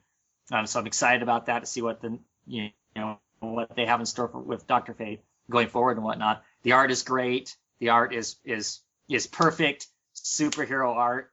I think. I even like the power source for the Alan Scott, Green Lantern character. Yeah. That's all. That's all cool and whatnot. And why he has a power ring. I thought Yeah.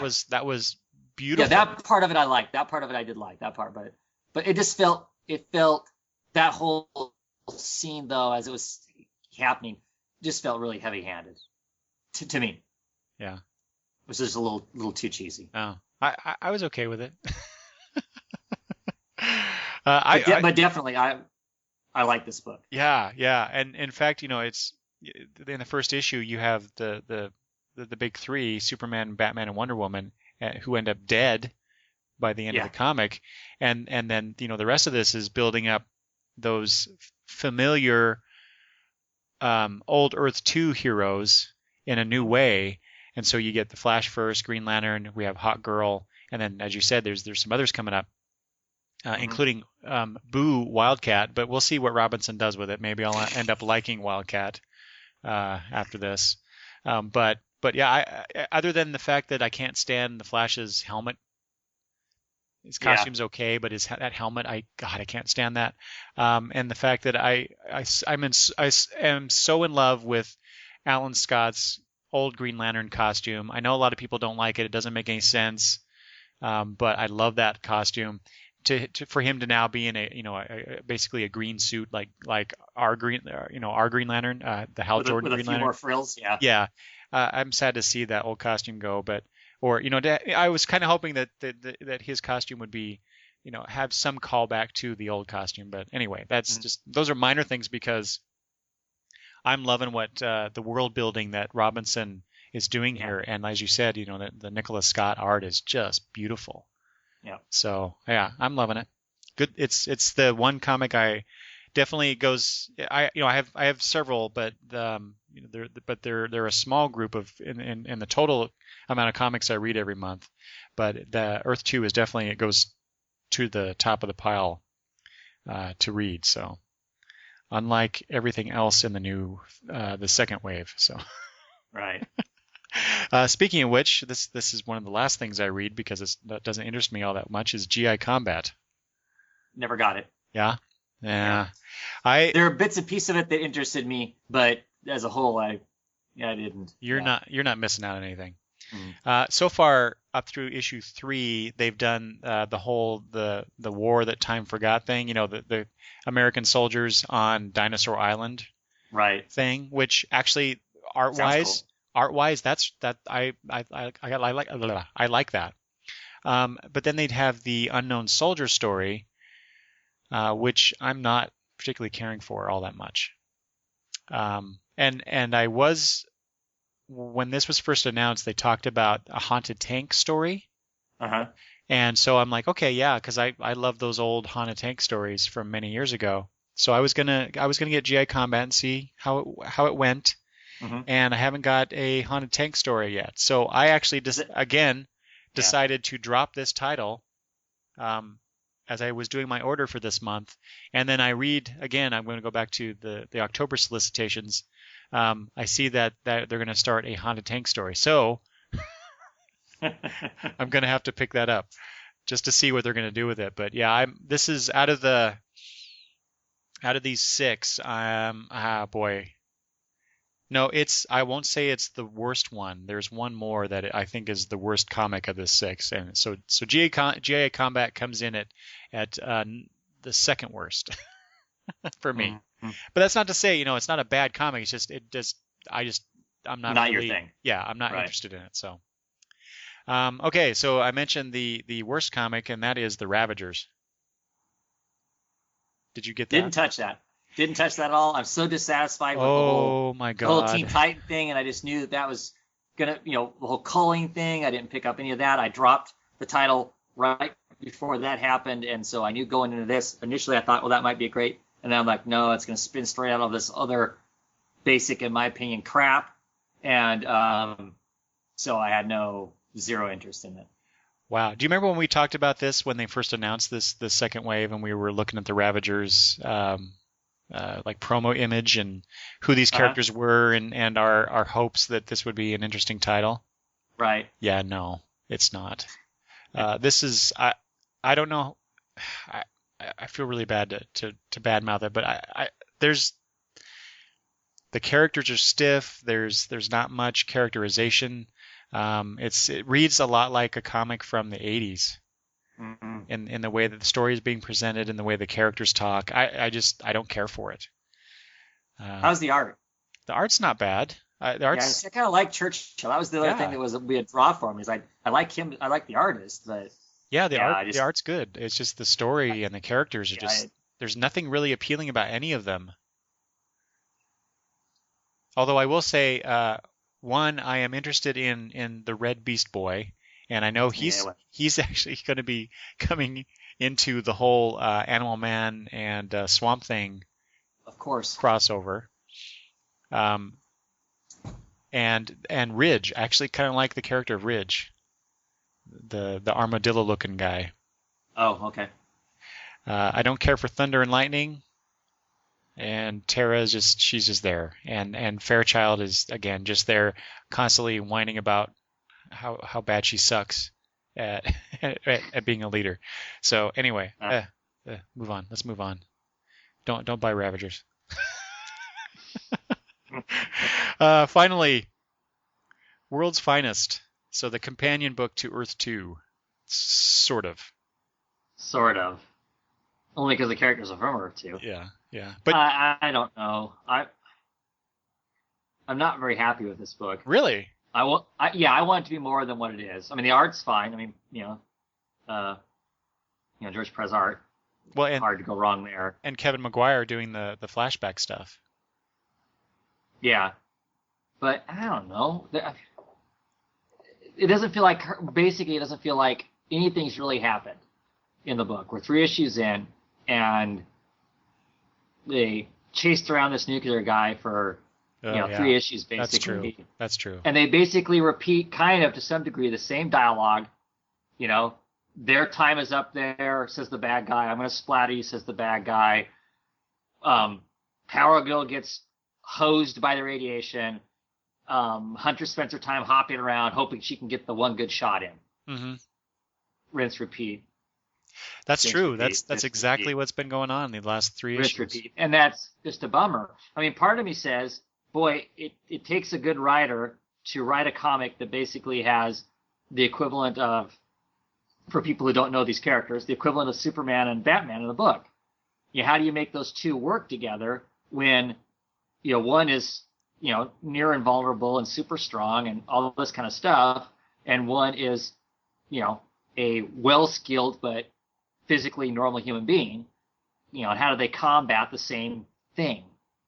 So I think it's hard. I just can't, as a writer, I would think that's a hard story to write, I think, unless you would, do certain things. And, we read the Huntress miniseries, and I really enjoyed that. I mean, it was straightforward, but I enjoyed it. And that was Paul Levitz, and Paul Levitz is writing this. He's the original creator of the original Helena Wayne, which was different than this character. But I don't know. It almost feels like Huntress is moving closer to being like that old Earth 2 Helena, as opposed to in the miniseries, she was a little closer to being like the Helena Berturelli that they basically got rid of. She doesn't exist, which I think is unfortunate because that's the Huntress I liked. And so I don't know. I mean, I want to like this comic because I like the characters, but I don't think they're giving us a whole lot. What do you think? You pretty well summed it up, I think. Yeah. I'm enjoying it. I especially like the flashback stuff the most. But yeah, what you said about Huntress is spot on. It's exactly what I'm thinking about. It's like it's weird because it's written by the same guy. So what's the deal there? Well, I think he's sliding backwards. I think he's sliding back into when he originally created the character. And I think, if we go back and reread that miniseries, and we start reading it thinking it's one Helena, and of course by the time we get to the end of it, we know it's another Helena, and she started to change there, but I mean, definitely in this new thing, she's just, I think Paul's moving her back to, instead of, he said he was going to embrace some of the stuff of the newer version of the character. I don't think that's true. I think he's pretty much forgotten about the newer version of Helena and is moving her back to the old one. Yeah, that could be. Yeah. I'll tell you what though, I am looking forward, like I said, I like the flashback stuff that's in the comic. Probably the most, but what I'm looking forward to, I'm going to say this again, but the Zero issue that's coming out, to see them as Supergirl and Robin. And Robin, yeah. I wish we had more of that in one sense, because mostly because I love their uniforms. Yeah, they look cool, don't they? They do, and to get this new Power Girl thing. Yeah, it's awful. Give us back the boob window. It's got nothing to do with boobs. Did you notice in issue 3 that we got that boob window back in that one panel? Yes. It's not her, she's not her costume, but that dress. Right. So yeah. Yep. But yeah, I don't care about the boob window, but this Power Girl costume with that stylized P going down one side of her chest. Yeah, it's just ridiculous. That is a horrible design. Yeah. Anyway, but I love the Robin costume. That's so cool looking. Anyway, so I want to see more of that. But I love Robin in general, so right. Where my biases lie. Yep. All right, so there you go. That's our quick 1-2 at the wave 2 of DC Comics. All right, let's move on away from DC Comics. Let's talk. These are all independent comics. We're going to talk about Revival, The Massive, and Saga first, and then a couple other ones that Travis and I have read independently. Mm-hmm. So let's start off with Revival, which *1 just came out, I think, last week at the time of this recording. Maybe 2 weeks ago. I can't remember now. 2 weeks ago, yeah. Okay. And you and I had a very brief conversation on Twitter about this, this title. Yeah. So Revival #1. So Travis, correct me if I'm wrong. Wasn't this announced at Emerald City? Yes, it was. Yes, it was. Okay. So I remember, I remember being there, hearing that announcement. I'm like, ooh, that sounds interesting. Even though I was initially put off by, this whole idea of, yet another zombie book. But shouldn't even use the zombie word with this book. We'll get into that. Hold on. Okay. But then, so I'm like, oh, that sounds interesting. But I might be, I don't know about this. But then I heard an interview with the creators on Word Balloon about it, and I'm like, based on their description and their excitement for it, I was like, yes, I'm going to pick that up now because it sounded, but from them it sounded really cool and exciting and interesting. So I read it and I enjoyed it. I did. And what I said on Twitter about, I found it lacking. You were like, well, what did you find that was lacking? Right. Mostly it was, did you know by the time that we got to this, when the sister was introduced, that she was already turned? Yeah, I guessed that. Yeah, exactly. Yeah. So it was kind of like there were really no surprises going on in the comic for basically a plot where this event has happened and we don't know a lot about it and what's going to, where is this going to lead to? I expected a little bit more, I guess, suspense, a little less telegraphing of things. Although I will say at that very end, that last fight scene, for lack of a better word or phrase, that was pretty exciting. Yeah, I thought there were surprises in it. We you got the impression with the sister, with her situation where she was and the fact that she already seemed odd right off the bat. So that obviously raised the suspicions that she had already turned, and so that wasn't some big shocker. And so you're right, that probably doesn't work for the end reveal of the book. Yeah, exactly. Other than the line "Don't tell Dad," which I thought was kind of funny. That was really yeah. Because that's such a sibling kind of a thing. I mean, yes. You've got siblings, you know how that is. It's like you find out that the sibling's done some dumbass thing, and of course the first thing out of their mouth is well, don't tell. So you're stuck in that situation of okay, kind of stuff.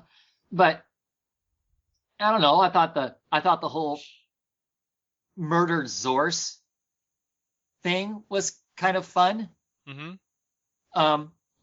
The mystery of why it's dead. I don't know. I thought that was all kind of cool and whatnot. For a first issue, it introduces us to about a little less than a half a dozen characters and gives us some idea of what their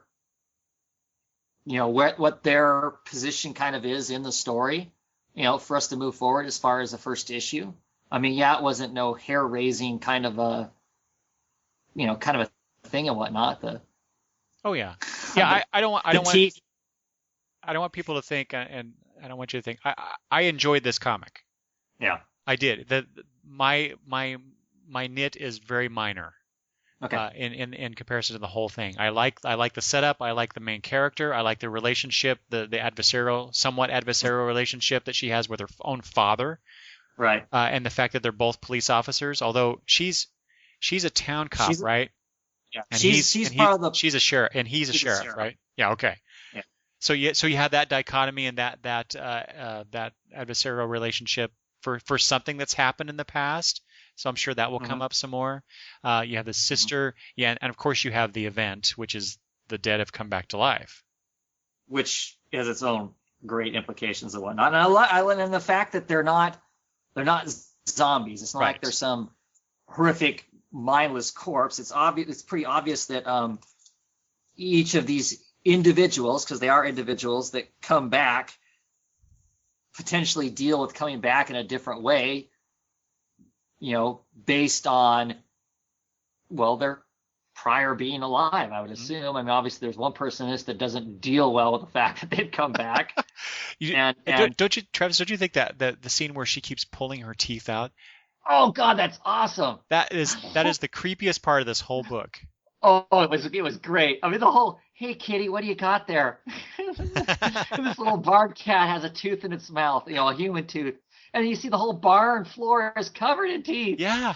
Oh, that's great. She's been at it a while. Well, yeah, her whole, I can't sleep at night because I keep feeling my teeth keep coming back in. She's pulling her teeth to get her. Ugh. Oh, that's great. I love the art. The art's great in the book. portrays everything right. You got all these other little mysteries going on.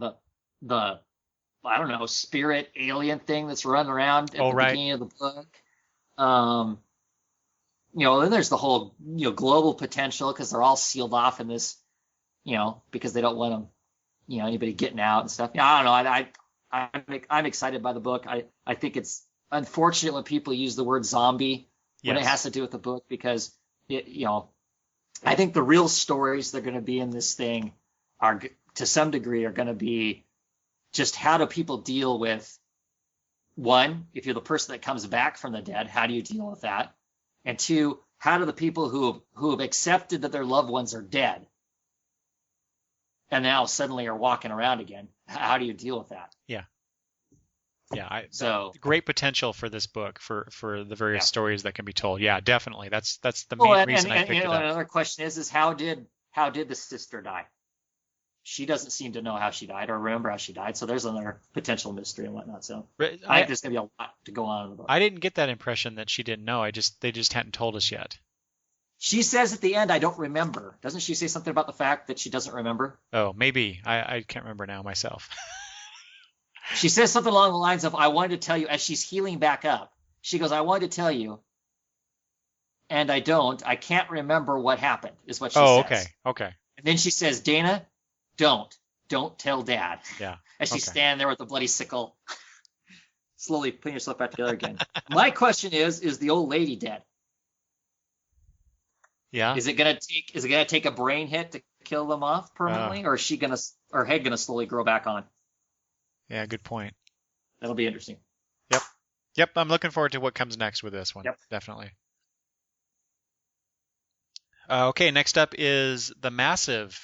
This is Brian Wood's new book. And you're a big fan of his work. Yes. I really, really enjoy what he does.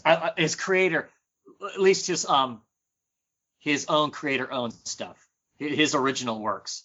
I definitely enjoy. I enjoyed both DMZ and Northlanders for their own, each of their own, stories that were being told and whatnot. Right. And this is no different. I'm liking this book. It's feels like it has a lot of reading in it in comparison to a lot of other comics. Now, is that because of all the extra stuff that they throw in at the end? Well, it's not even the back matter. I mean, the book itself feels like, it's not just a few pictures and some dialogue and the comic moves along. There's always information, lots of information being put in there about the world.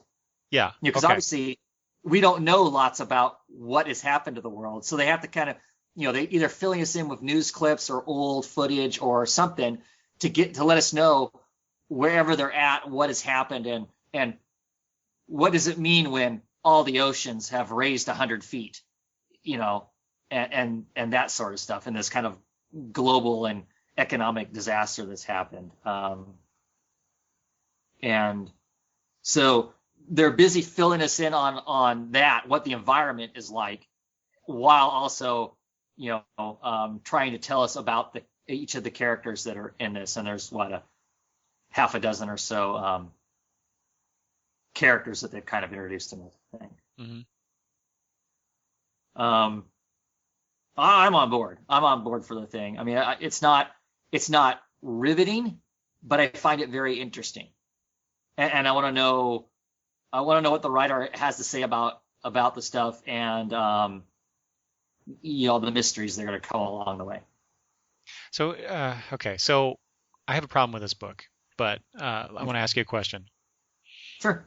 So what about? I mean, so the book is called The Massive, and really, The Massive is the ship that the characters of the book are trying to find. Correct. And so it's kind of like the Massive is always like out there, just beyond reach, so to speak. They get glimpses on the radar. They think that they hear radio transmissions from it, and so they're constantly going after this ship, because it's their sister ship out in the oceans. It's their home. Yeah. Yeah. So, do you see any potential issues in that always being, either they keep it out of reach completely and tease us for however long this book goes, or eventually they find the ship and the story changes. Going with idea one, do you have any issues with that? No, I don't, because I think there's going to be a lot to tell along the way. Mm-hmm. That's going to be the what's out there that is there where they're traveling to. It's the destination, but it's really the story's going to be about all the stuff that's in between. Yeah. Okay. So whereas it's what's out there, but we're going to get this backstory of what they've been through and whatnot, and obviously, they're being sidetracked by having to go these different places along the way. That's not going to have anything to do with the Massive whatsoever. So no, I don't have a problem with that tease, with that being why they're there. I mean, otherwise they're really aimlessly wandering around. I think that's the way to explore the world and all these potential different stories that can be out there. Mm-hmm. Okay. So another question for you then, because like I said, you're a fan of Brian Wood's work. You've read at least several different titles of his, and I have. Brian Wood is a guy whose work I enjoy to a point, but I never seem to commit to buying his stuff. So I read a lot of DMZ because of you. You let me borrow that. Right. I tried to read Northlanders, did not like it. He also did Local. Love that book. Which was great. And again, you gave that to me to read, and so I enjoy that a lot. But so I've never been able to commit to this guy's work for some reason. There's just something missing about his work, and I can't really pinpoint what that is. I've never been able to figure out what about his writing that does not just grab me like other writers do. And so I'm reading the Massive here. So 2 issues have come out, right? So, not as we're sitting here talking. Mm-hmm. Yeah. Mm-hmm. And while I enjoy the background information, kind of like I was talking about with World's Finest, the flashback stuff. So we get a lot of tidbits of information as to what happened, not why it happened, but what happened. Right. And I enjoy that. I like that kind of stuff. But the main story that's presented as the present day story, I have no interest in it whatsoever. Mm-hmm. And that bugs me, because that's the story I should be interested in. I don't care that they're after the Massive, because I haven't been given a reason other than they want to find this ship and be with their shipmates to care for it. Right. And it reminds me a lot of the criticism that I heard about people who didn't like the TV show Lost, which I absolutely loved.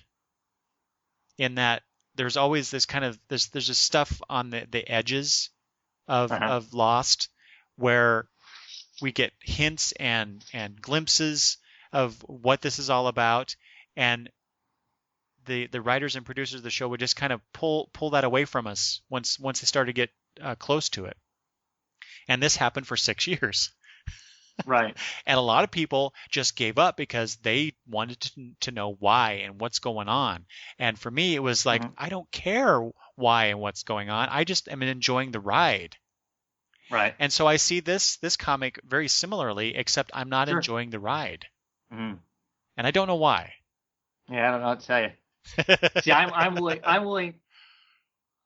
I in a lot of Brian's books, I don't know if there's an instant payoff, for them.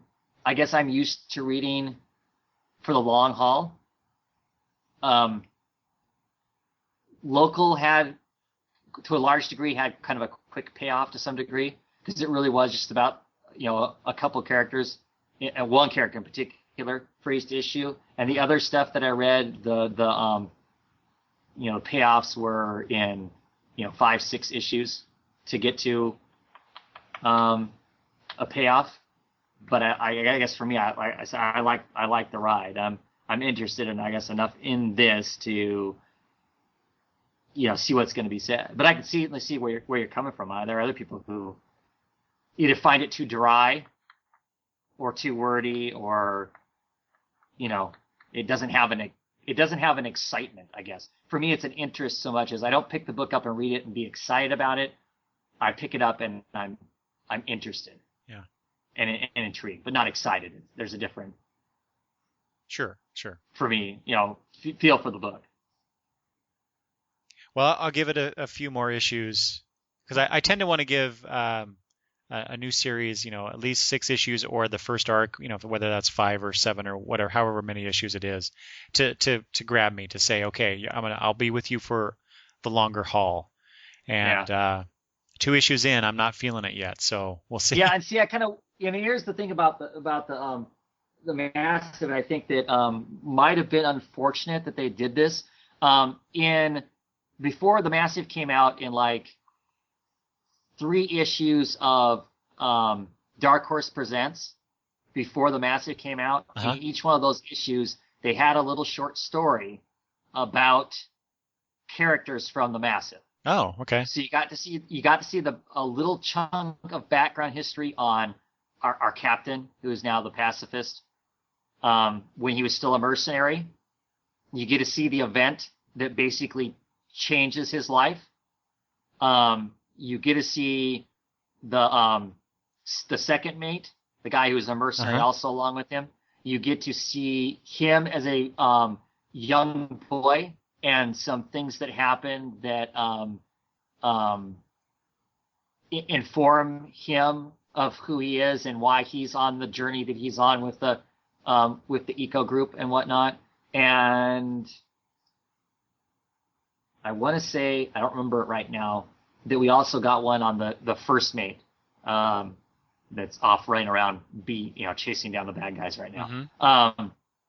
We get a story on her and the captain's relationship earlier in their things. And if you read those, it gives you a little more on these characters and what their motivations are that you don't get from just reading these books. So why not include those here?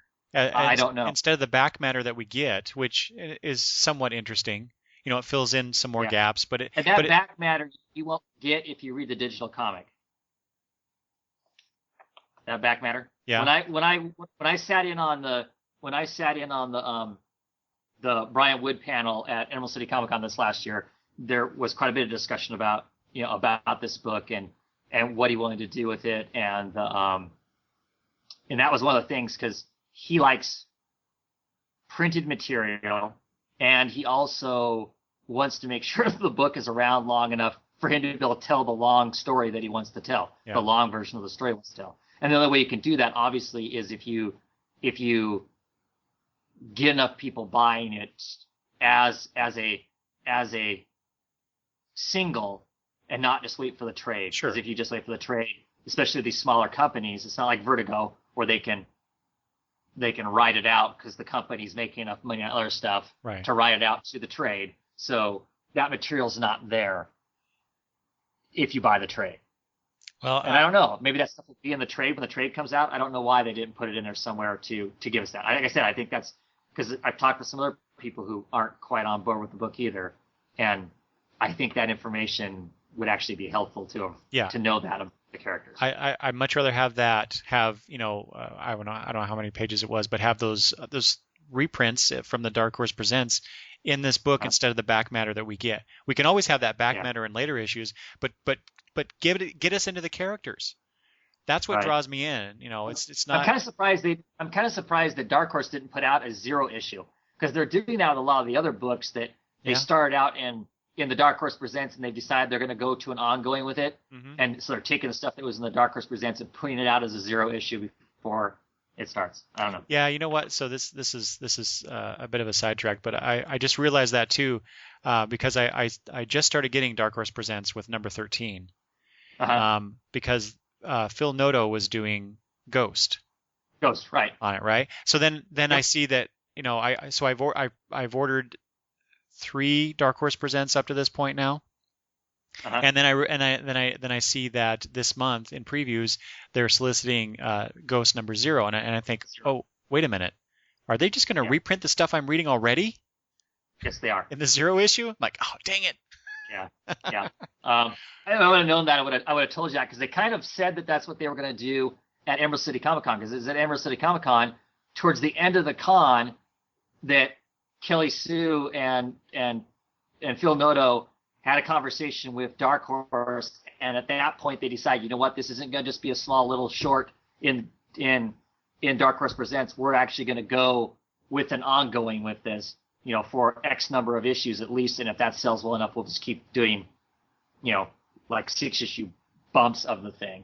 And then they said, like the next month, they said, we're going to put this out all in a 0 issue. Yeah. Yeah. So so to bring it back to Massive, They should have done that with the Massive. I agree. I think I would have perhaps enjoyed this more. Well, like I said, we'll see. I'm with it for a few more issues at least, and we'll see how it goes. But cool. All right, let's talk about Saga. Brian K. Vaughan and Fiona Staples. What a joy this is to read. We're up to issue number 4 now at this point, and wow. I've got 5. What? I've got 5. I went to the store. Oh, you got 5? And bought 5. Okay. Yeah, so... I have it ordered. So it's going to be mailed to me also. But I went to the couldn't store wait. and bought It's it. that good? You could not wait? Basically. I knew people were going to be talking about it, and I wanted to make sure I had it in my hands before people started talking about it. Okay. Well, okay. So I'm looking forward to number 5 then. Oh yeah. But oh my God, what a fantastic comic. Yeah. All around, to me, it doesn't feel like there's any failures in the book. No. Nothing falls down here. The writing's great. The potential overall story is interesting. The characters are fabulous. The relationships that are in it are just, I think are just absolutely beautiful. The art is over the moon. As far as, Fiona Staples just cranking out these, I'm sure that, Brian K. Vaughan's giving her a basics, we want something that's kind of like this, and then she's just going, absolutely nuts with the stuff that she's making. Yeah. That she's cranking out and whatnot. I'm really dying to know issue 4, which of course we've all read now, right? Whose idea those characters were on the first page. Oh my God. The first page of each of these issues has been, you open it up and you go, what? Yeah. Every single issue. The first issue were, giving birth and the whole dialogue that goes on there in that first panel. I'm drawing a blank on anyway, they're just, I don't know. It's a great formula, I think. It seems to be every issue, that first page is a one panel splash page of something. Yeah, and it's incredible. Yeah. Yeah, that I commented about this on Twitter, and then also I just put out a blog today about Saga number 4, and I talked about that very thing, that splash page for issue number 4. It's like, it freaked me out. It still freaks me out when I think about it. Could you imagine you're standing there, you're a little taller than I am, I'm 6'1", so I'm kind of used to being taller than most people in the room, and I know you are too. Yep. But could you imagine standing there and you've got this head that is, I don't know, 10 times the size of your own, attached to a pair of legs that's as tall, almost as tall, if not taller than your body, looking down on you with this huge ass mouth, all the teeth. It freaks me out. Yeah, it's awesome. And then the rest of it, because the character, the bounty hunter, the Will goes to this, I don't know, what is the Pleasure Planet, for lack of a better phrase? Planet. Sure. What do you say? It's a sex planet. Yeah, exactly. It reminded me of like an R-rated Risa from Star Trek: The Next Generation. And then so that you see these images of, he's walking through and seeing all these sex acts basically, and then you get what happens with him and this pimp, which was really cool. But anyway, It's such a good book. I don't know Yeah. why anybody is not reading this book. And see, going back to what we were talking about with Brian Wood, you know, Brian K. Vaughan is one of those writers that just grabs me and pulls me into his story. Uh-huh. And he has such great characters, and he doesn't always do the expected thing or the normal thing to do in it, that kind of a story. The relationship between Elena and oh gosh, Marco, you know, Yeah. it's so delightful and refreshing to see that kind of a It's relationship it's in a so comic. real. That's what Yeah, gets me. The dialogue they have. I mean, I mean, I mean, not exactly. I mean, obviously, you're a father. I'm a father. The whole giving birth thing. Now, granted, our spouses probably didn't say exactly the same things that she said, but that whole kind of experience, to me, it just felt. I mean, on those first couple pages, I was hooked because I'm like going, oh my God, despite the fact, yeah, she's got wings, he's got horns. It was so real. The whole birthing thing, just the stuff she said during it while it was happening. Like, to me, it was just the relationships. I mean, really, for me, that's what the book's about. It's about these different relationships and yeah. how they fold into each other and where they're going. Just incredible. Well, and two, the ideas surrounding that, you know, because you get these fantasy images, you know, with the people with the wings and the ram's Uh-huh. horns, and so you get these kind of fantasy trope images thrown in Hmm. here, but set in a science fiction setting essentially. And Yeah. you get these great fertile field of ideas of things to toss in, and the people that have the monitors for their The heads. TV had people. Yeah. Yeah, all this stuff that just kind of thrown in there, you know, that helps build the world, but it's you know, visually so striking and interesting that you just can't help but go, what the heck am I reading? And I want more. Yeah. Oh yeah, definitely. This is a book that needs to double ship. Oh, think keep this quality. And speaking of quality, the production of this book is amazing too. It has a back cover. It doesn't have an ad on the back of it. I mean, it's whatever color the cover is. You turn it over, and it's that same color clear across. Yeah, It just. I it's mean, basically a it's not that blank there aren't. image. Yeah, Yeah, which is to me that's unusual. just gorgeous. Yeah, It's just and gorgeous. for $2.99. Yeah, Yeah. yeah. Yes, take our word for it. Those who are listening Well, have not picked it the up. only people Go I pick can it up. see not. Yeah, the only people I can see not liking this book are people who don't like stuff that just gets a little too weird. I mean, I know there are people who've tried the book and aren't getting it. Who just think it's too weird, and Too weird. unfortunately, yeah, it's just too out there. Oh, They like the comics a little simpler than what. okay. And unfortunately, I've also heard there are people who have dropped the book. Issue 4 was too much for them. What? Yeah, it had too much gratuitous Oh yeah. for their liking. Okay. I can see that. I can understand that. But Yeah. at the same time, you know, it's kind of Oh, like the whole. wait till you read issue 5, Eric. Wait till you read issue Oh 5. yeah. Cool. Yeah, by the end of it, you're going to be going, "What the hell?" Yeah, seriously. Okay. But it kind of reminds me of our conversation a while ago about Catwoman. No, I'm sorry, not Catwoman. Voodoo. Well, Catwoman too, but you know, the whole thing where the Voodoo #1 was set in the. Oh, they freak out so bad over the sex that they can't see the Yeah. story that's around it. Yeah. Yeah, So yeah, I guess I can understand that, but it's still, I mean, that's just the setting. That's, I mean, yes, they can, and I think I was even the one that's like, well, you know, you don't have to show everything, even though it's set in a strip club, and they yeah. didn't, you know, because it's a DC main title. Right, They're right, not right, they're not going to show right. boobs and other things, right? Yeah, Um, uh, so, but with Saga, it was like, I don't know, I had no problem with it because this is the setting and this is the part of the story in that setting. So other than the head leg ladies at the beginning, I don't even what to call them, but that freaked me the hell out. Everything else, I'm give me more. I want more. You're right. Double ship yeah. this thing. We should try and contact Fiona Staples and tell her that they need she and Brian need a double ship. See how she Yeah, reacts right. to that. Anyway, okay, that's that's Saga for you. Oh, it's such a good book. Yeah. Yes, definitely. It's probably, I think it's maybe even my favorite book of anything I'm reading right now. Over the But one I'm yeah, going to talk about in a second. yeah, Just it's overall, I mean, definitely it's just a beautiful book. yeah.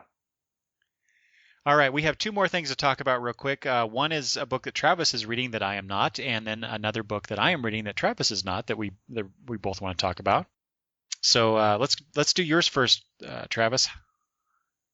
Okay, and this is Hypernaturals, and it is by Boom Studios and written by Dan Abbott and Annie Lanning, and that's really the reason I picked it up. I kind of like them as writers. They write Resurrection Man. Resurrection Man is getting ready to be canceled, and I thought, well, this new book was coming out. I kind of like the way they write, so I'd pick up this book. It looked like it might be interesting anyway. And basically, it had some surprises in it and some stuff that was kind of old trope that we've seen a million times. It's set in the future somewhere, some future Earth. Earth is ran by I believe they call it a Q-link is what it is. It's basically artificial intelligence is running the planet and pretty much everybody on it. And of course, when I first read that, I thought, oh man, this is just going to be, everybody against the alien technology. But no, it's actually not the case. Everybody's quite happy with the AI that's running it. It makes their lives easier and functions and whatnot. And the story is there's this kind of group of superpowered individuals. Some people are born with hypernatural powers, and they gather some of those people up, and they're kind of like the universal police force to kind of help with whatever is out there. They one of the original teams, there's some flashbacks in this to an original team that comes up against a super intelligent hypernatural who doesn't like the way the world is working and wants to change all that. He's gotten a hold of some artifact that he can tap into the power to, and it gives him basically kind of the equivalent of ultimate power. During this fight with this old team, bad stuff happens and a chunk of the team dies, and then we're kind of moved back to the present time.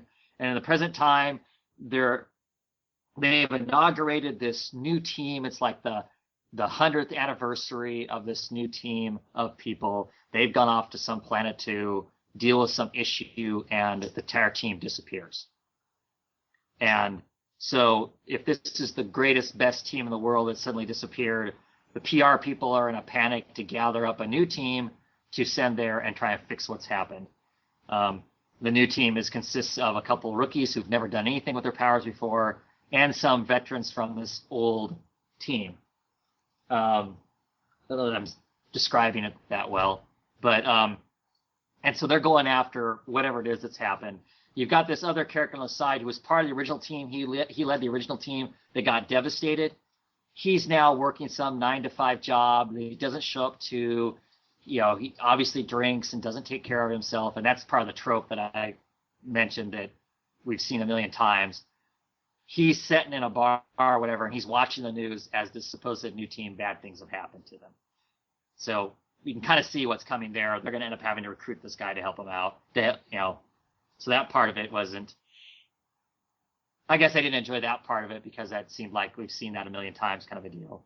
But our new heroes get to this planet and find out that it potentially is this bad guy all over again. It's kind of like the Legion if you take out them honoring the heroes from the past.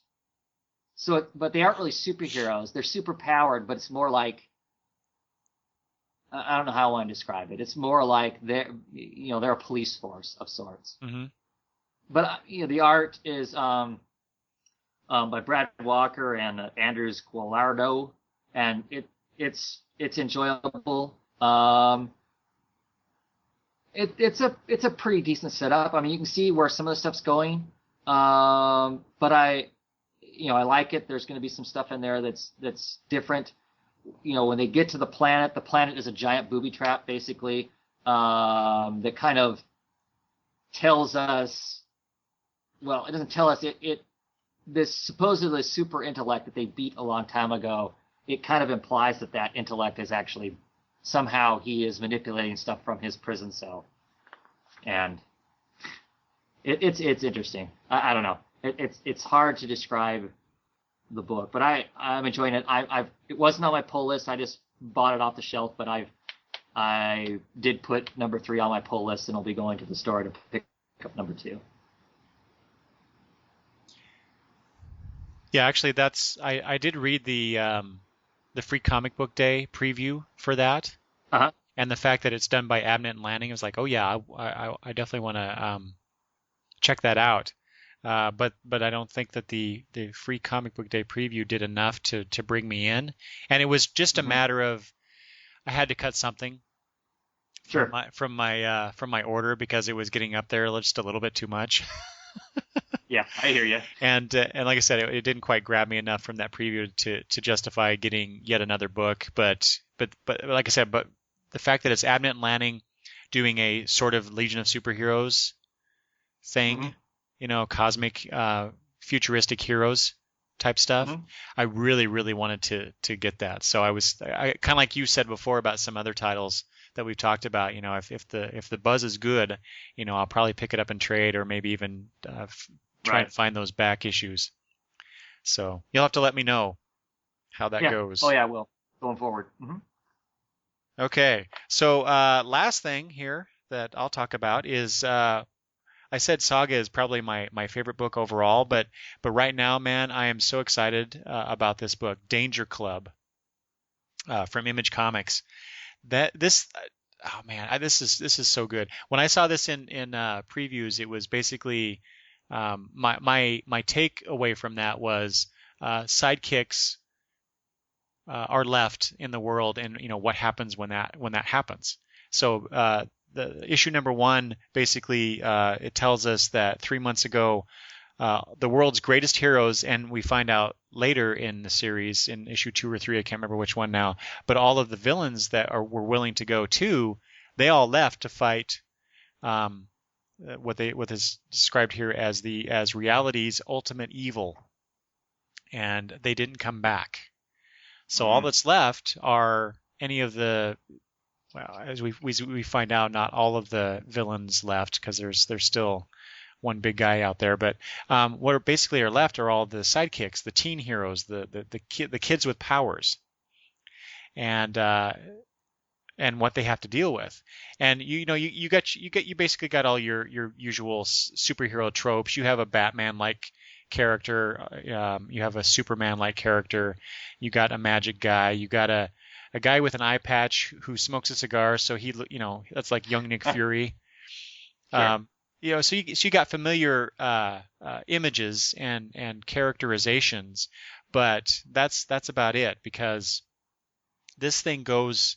Oh, and let me back up just a second and talk about the art.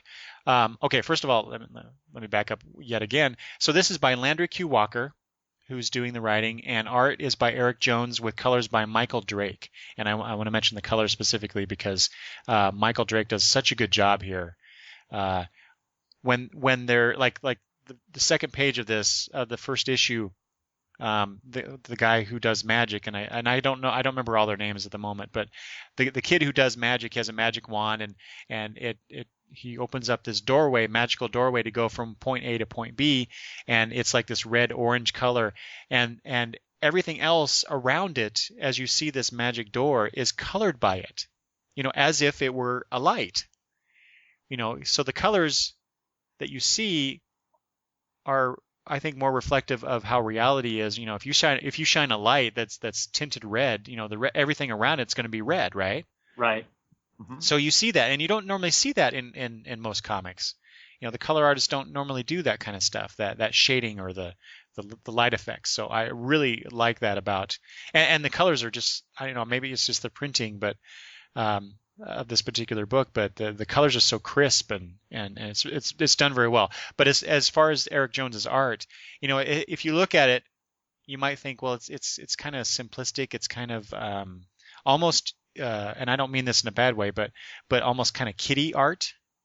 Because the kids they look like young kids. Well, Right. they are young kids, but you don't normally see young kids drawn as young kids in comics. But then you get into the story, and there is blood, there is mayhem. There are no punches pulled in this book. The first issue basically has the Batman-like character Kid Vigilante taking on the Superman-like character of Apollo, and shades of Dark Knight Returns, but Kid Vigilante beats the crap out of Apollo, but he had to use basically this magical what do you call those the things you put on your fingers, the brass knuckles, like magical brass knuckles. Nice. Anyway, so you get into that and I'm like, oh my God, this is really happening here, and Kid Vigilante, I think it's somewhat of a joke maybe, but he's the non-powered superhero, but he has a power, and like I said, I think it's a joke presented here, but it's not in a way, because his power is he's always right, and much like a certain right. rodent-themed vigilante that we all love. Yeah. But he realizes the big picture. It's they are the ones that are left, but that menace is still out there, and he's trying to get everybody to be on the same page, to get together, to get prepared, because they're going to have to go fight that fight. And so that's basically what's happening. But along the way, there are obstacles, like Apollo was amassing for amusement. He was amassing a group of superpowered kids, wasting his time doing that, becoming like the god of these kids, and Kid Vigilante comes in there and screws everything up for him. And there's some other things going along the way in issue 2 and 3. Eric Jones, again, the art, the pacing of this book in terms of panel pacing. There's a scene at the end of issue 3 that is just literally, I was like, oh my God, because it was he would cut from one character to another as these two simultaneous events are going on, and it was very suspenseful. And I've been reading comics for over 30 years, and I normally don't get a reaction like that. So it's just impressive that these two guys, or 3 guys, are putting this thing together as a whole. It's a wonderful read, and I can't wait to see more of this. It's really good. I can't recommend it enough. So. And see, for me, when I read the solicitations and it was, it's the sidekicks, and what are the sidekicks going to do now they've been left for themselves? I was like, oh, I don't want to read that, because, I don't mind sidekicks. They have a purpose. But I was worried that it was going to end up being something stupid. That was going to be kind of a joke, the spoof, Yep. The outhouse that all the sidekicks from the Tick TV show had to hang out in. Right. What? I forgot about that. I love that. I mean, don't get me wrong, that was hilarious. That was a hilarious episode. But I didn't want to. I guess I didn't want to see that again. I didn't want to see that trope again. So. Yeah. Yeah. Oh, I did. There was one thing I wanted to mention about this too that's also delightful. Every issue starts the very first page. When we talked about Saga, that splash page. Well, you get. Well, I guess they're not splash pages technically, but you get 2 panels. One taking up the majority of the page, and then you have one down below that's a smaller panel. But it's presented in a way that is very reminiscent of Silver Age comics, and it's drawn sort of, well, I guess the coloring is more like that. It evokes that Silver Age sensibility, but the writing too, it's like the very first issue. It's showing these these four characters, the one I mentioned, Kid Vigilante, the Nick Fury guy, and the Magic guy, and Apollo, and they're going after this monster-looking dude that's on the moon, right? And it says, "What's this? The Titanic teen trio replaced by the son of Zeus? Can this strange visitor from another realm stand against dun dun dun the mysterious moon menace?" Yeah, Nice. nice. It's very much like the Batman TV show type narrative. Right. Yeah, the stuff that they used to do. But the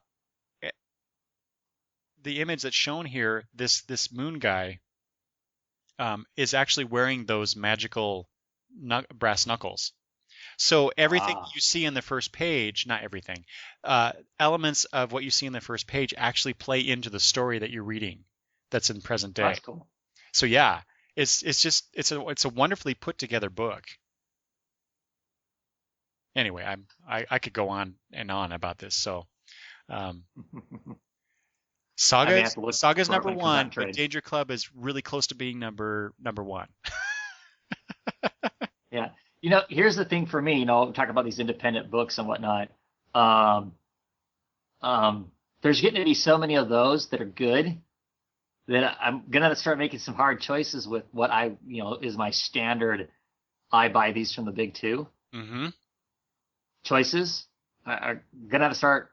Yeah. I mean, I'm like most of us, I have a finite amount of funds, and yeah, I'm going to start making some choices of stuff that used to be my standards that I would get of my superhero comics, because I enjoy superhero comics and stuff.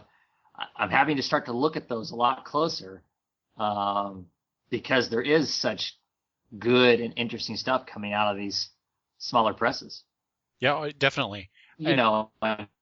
Heck, we could just talk, at the beginning of the show about the news coming out of San Diego Comic-Con, these different companies that are announcing these other books. Even if only one or two of those books are interesting, of each of those different groups that were announcing new books coming out, that still ends up being 3 or 4 more titles to pick up. Yeah. Mm-hmm. It's like, well, I don't know. It's interesting. I don't know about you, Travis, but we're coming up on the year of like DC's New 52, and I'm looking at cutting some stuff because, quite frankly, I'm getting bored. Yep. On a lot of these titles, and some of the titles that I'll stick with are only because I like the character or I like the creative team, or a combination of that, but or I know that something's coming up that is going to be really interesting, so I want to stick around for that. But there's going to be quite a few of those that I just cut, and I'm starting to do the same thing. I'm looking more and more at what Image is putting out, at what Dark Horse is putting out, what Dynamite's putting out, and maybe Aspen if those 10 new series are going to catch my attention. But anymore, yeah, I'm almost rather get stuff from the independent publishers as opposed to DC and Marvel. Yeah. Oh yeah. I mean, that's just it. Don't get me wrong. I love my superheroes. I enjoy that genre. But right now, as a whole, no one's producing really interesting stuff in that genre. Mm-hmm. Not really. I'm collecting some of those books as much out of habit as anything else. Not that they're bad, but they're not as interesting as some of the other stuff. Some of the other stories that are being told outside of the big two universes. Yeah. Mm-hmm. So, going to be some interesting choices down the road. Yeah, definitely. All right. Anything else you want to add, Travis, before we get out of here? Nope. All right. Well, make sure that you visit the Long Box Review blog. There's contact information there. You can leave comments there as well. That's at longboxreview.wordpress.com. And Travis, tell them again where they can find your YouTube stuff, your videos. Yep. You can find my channel is Oddfellows Thoughts. Just plug that into YouTube, and I should show up. Yep. There you go. And Travis, I've praised the work that you and your son have been doing before, but you've been coming out with some interesting new things to do, which I'm kind of jealous about. Thanks a lot. But sure. they're interesting, and people should check it out. Travis, thank you very much. We will talk again later. Sure enough.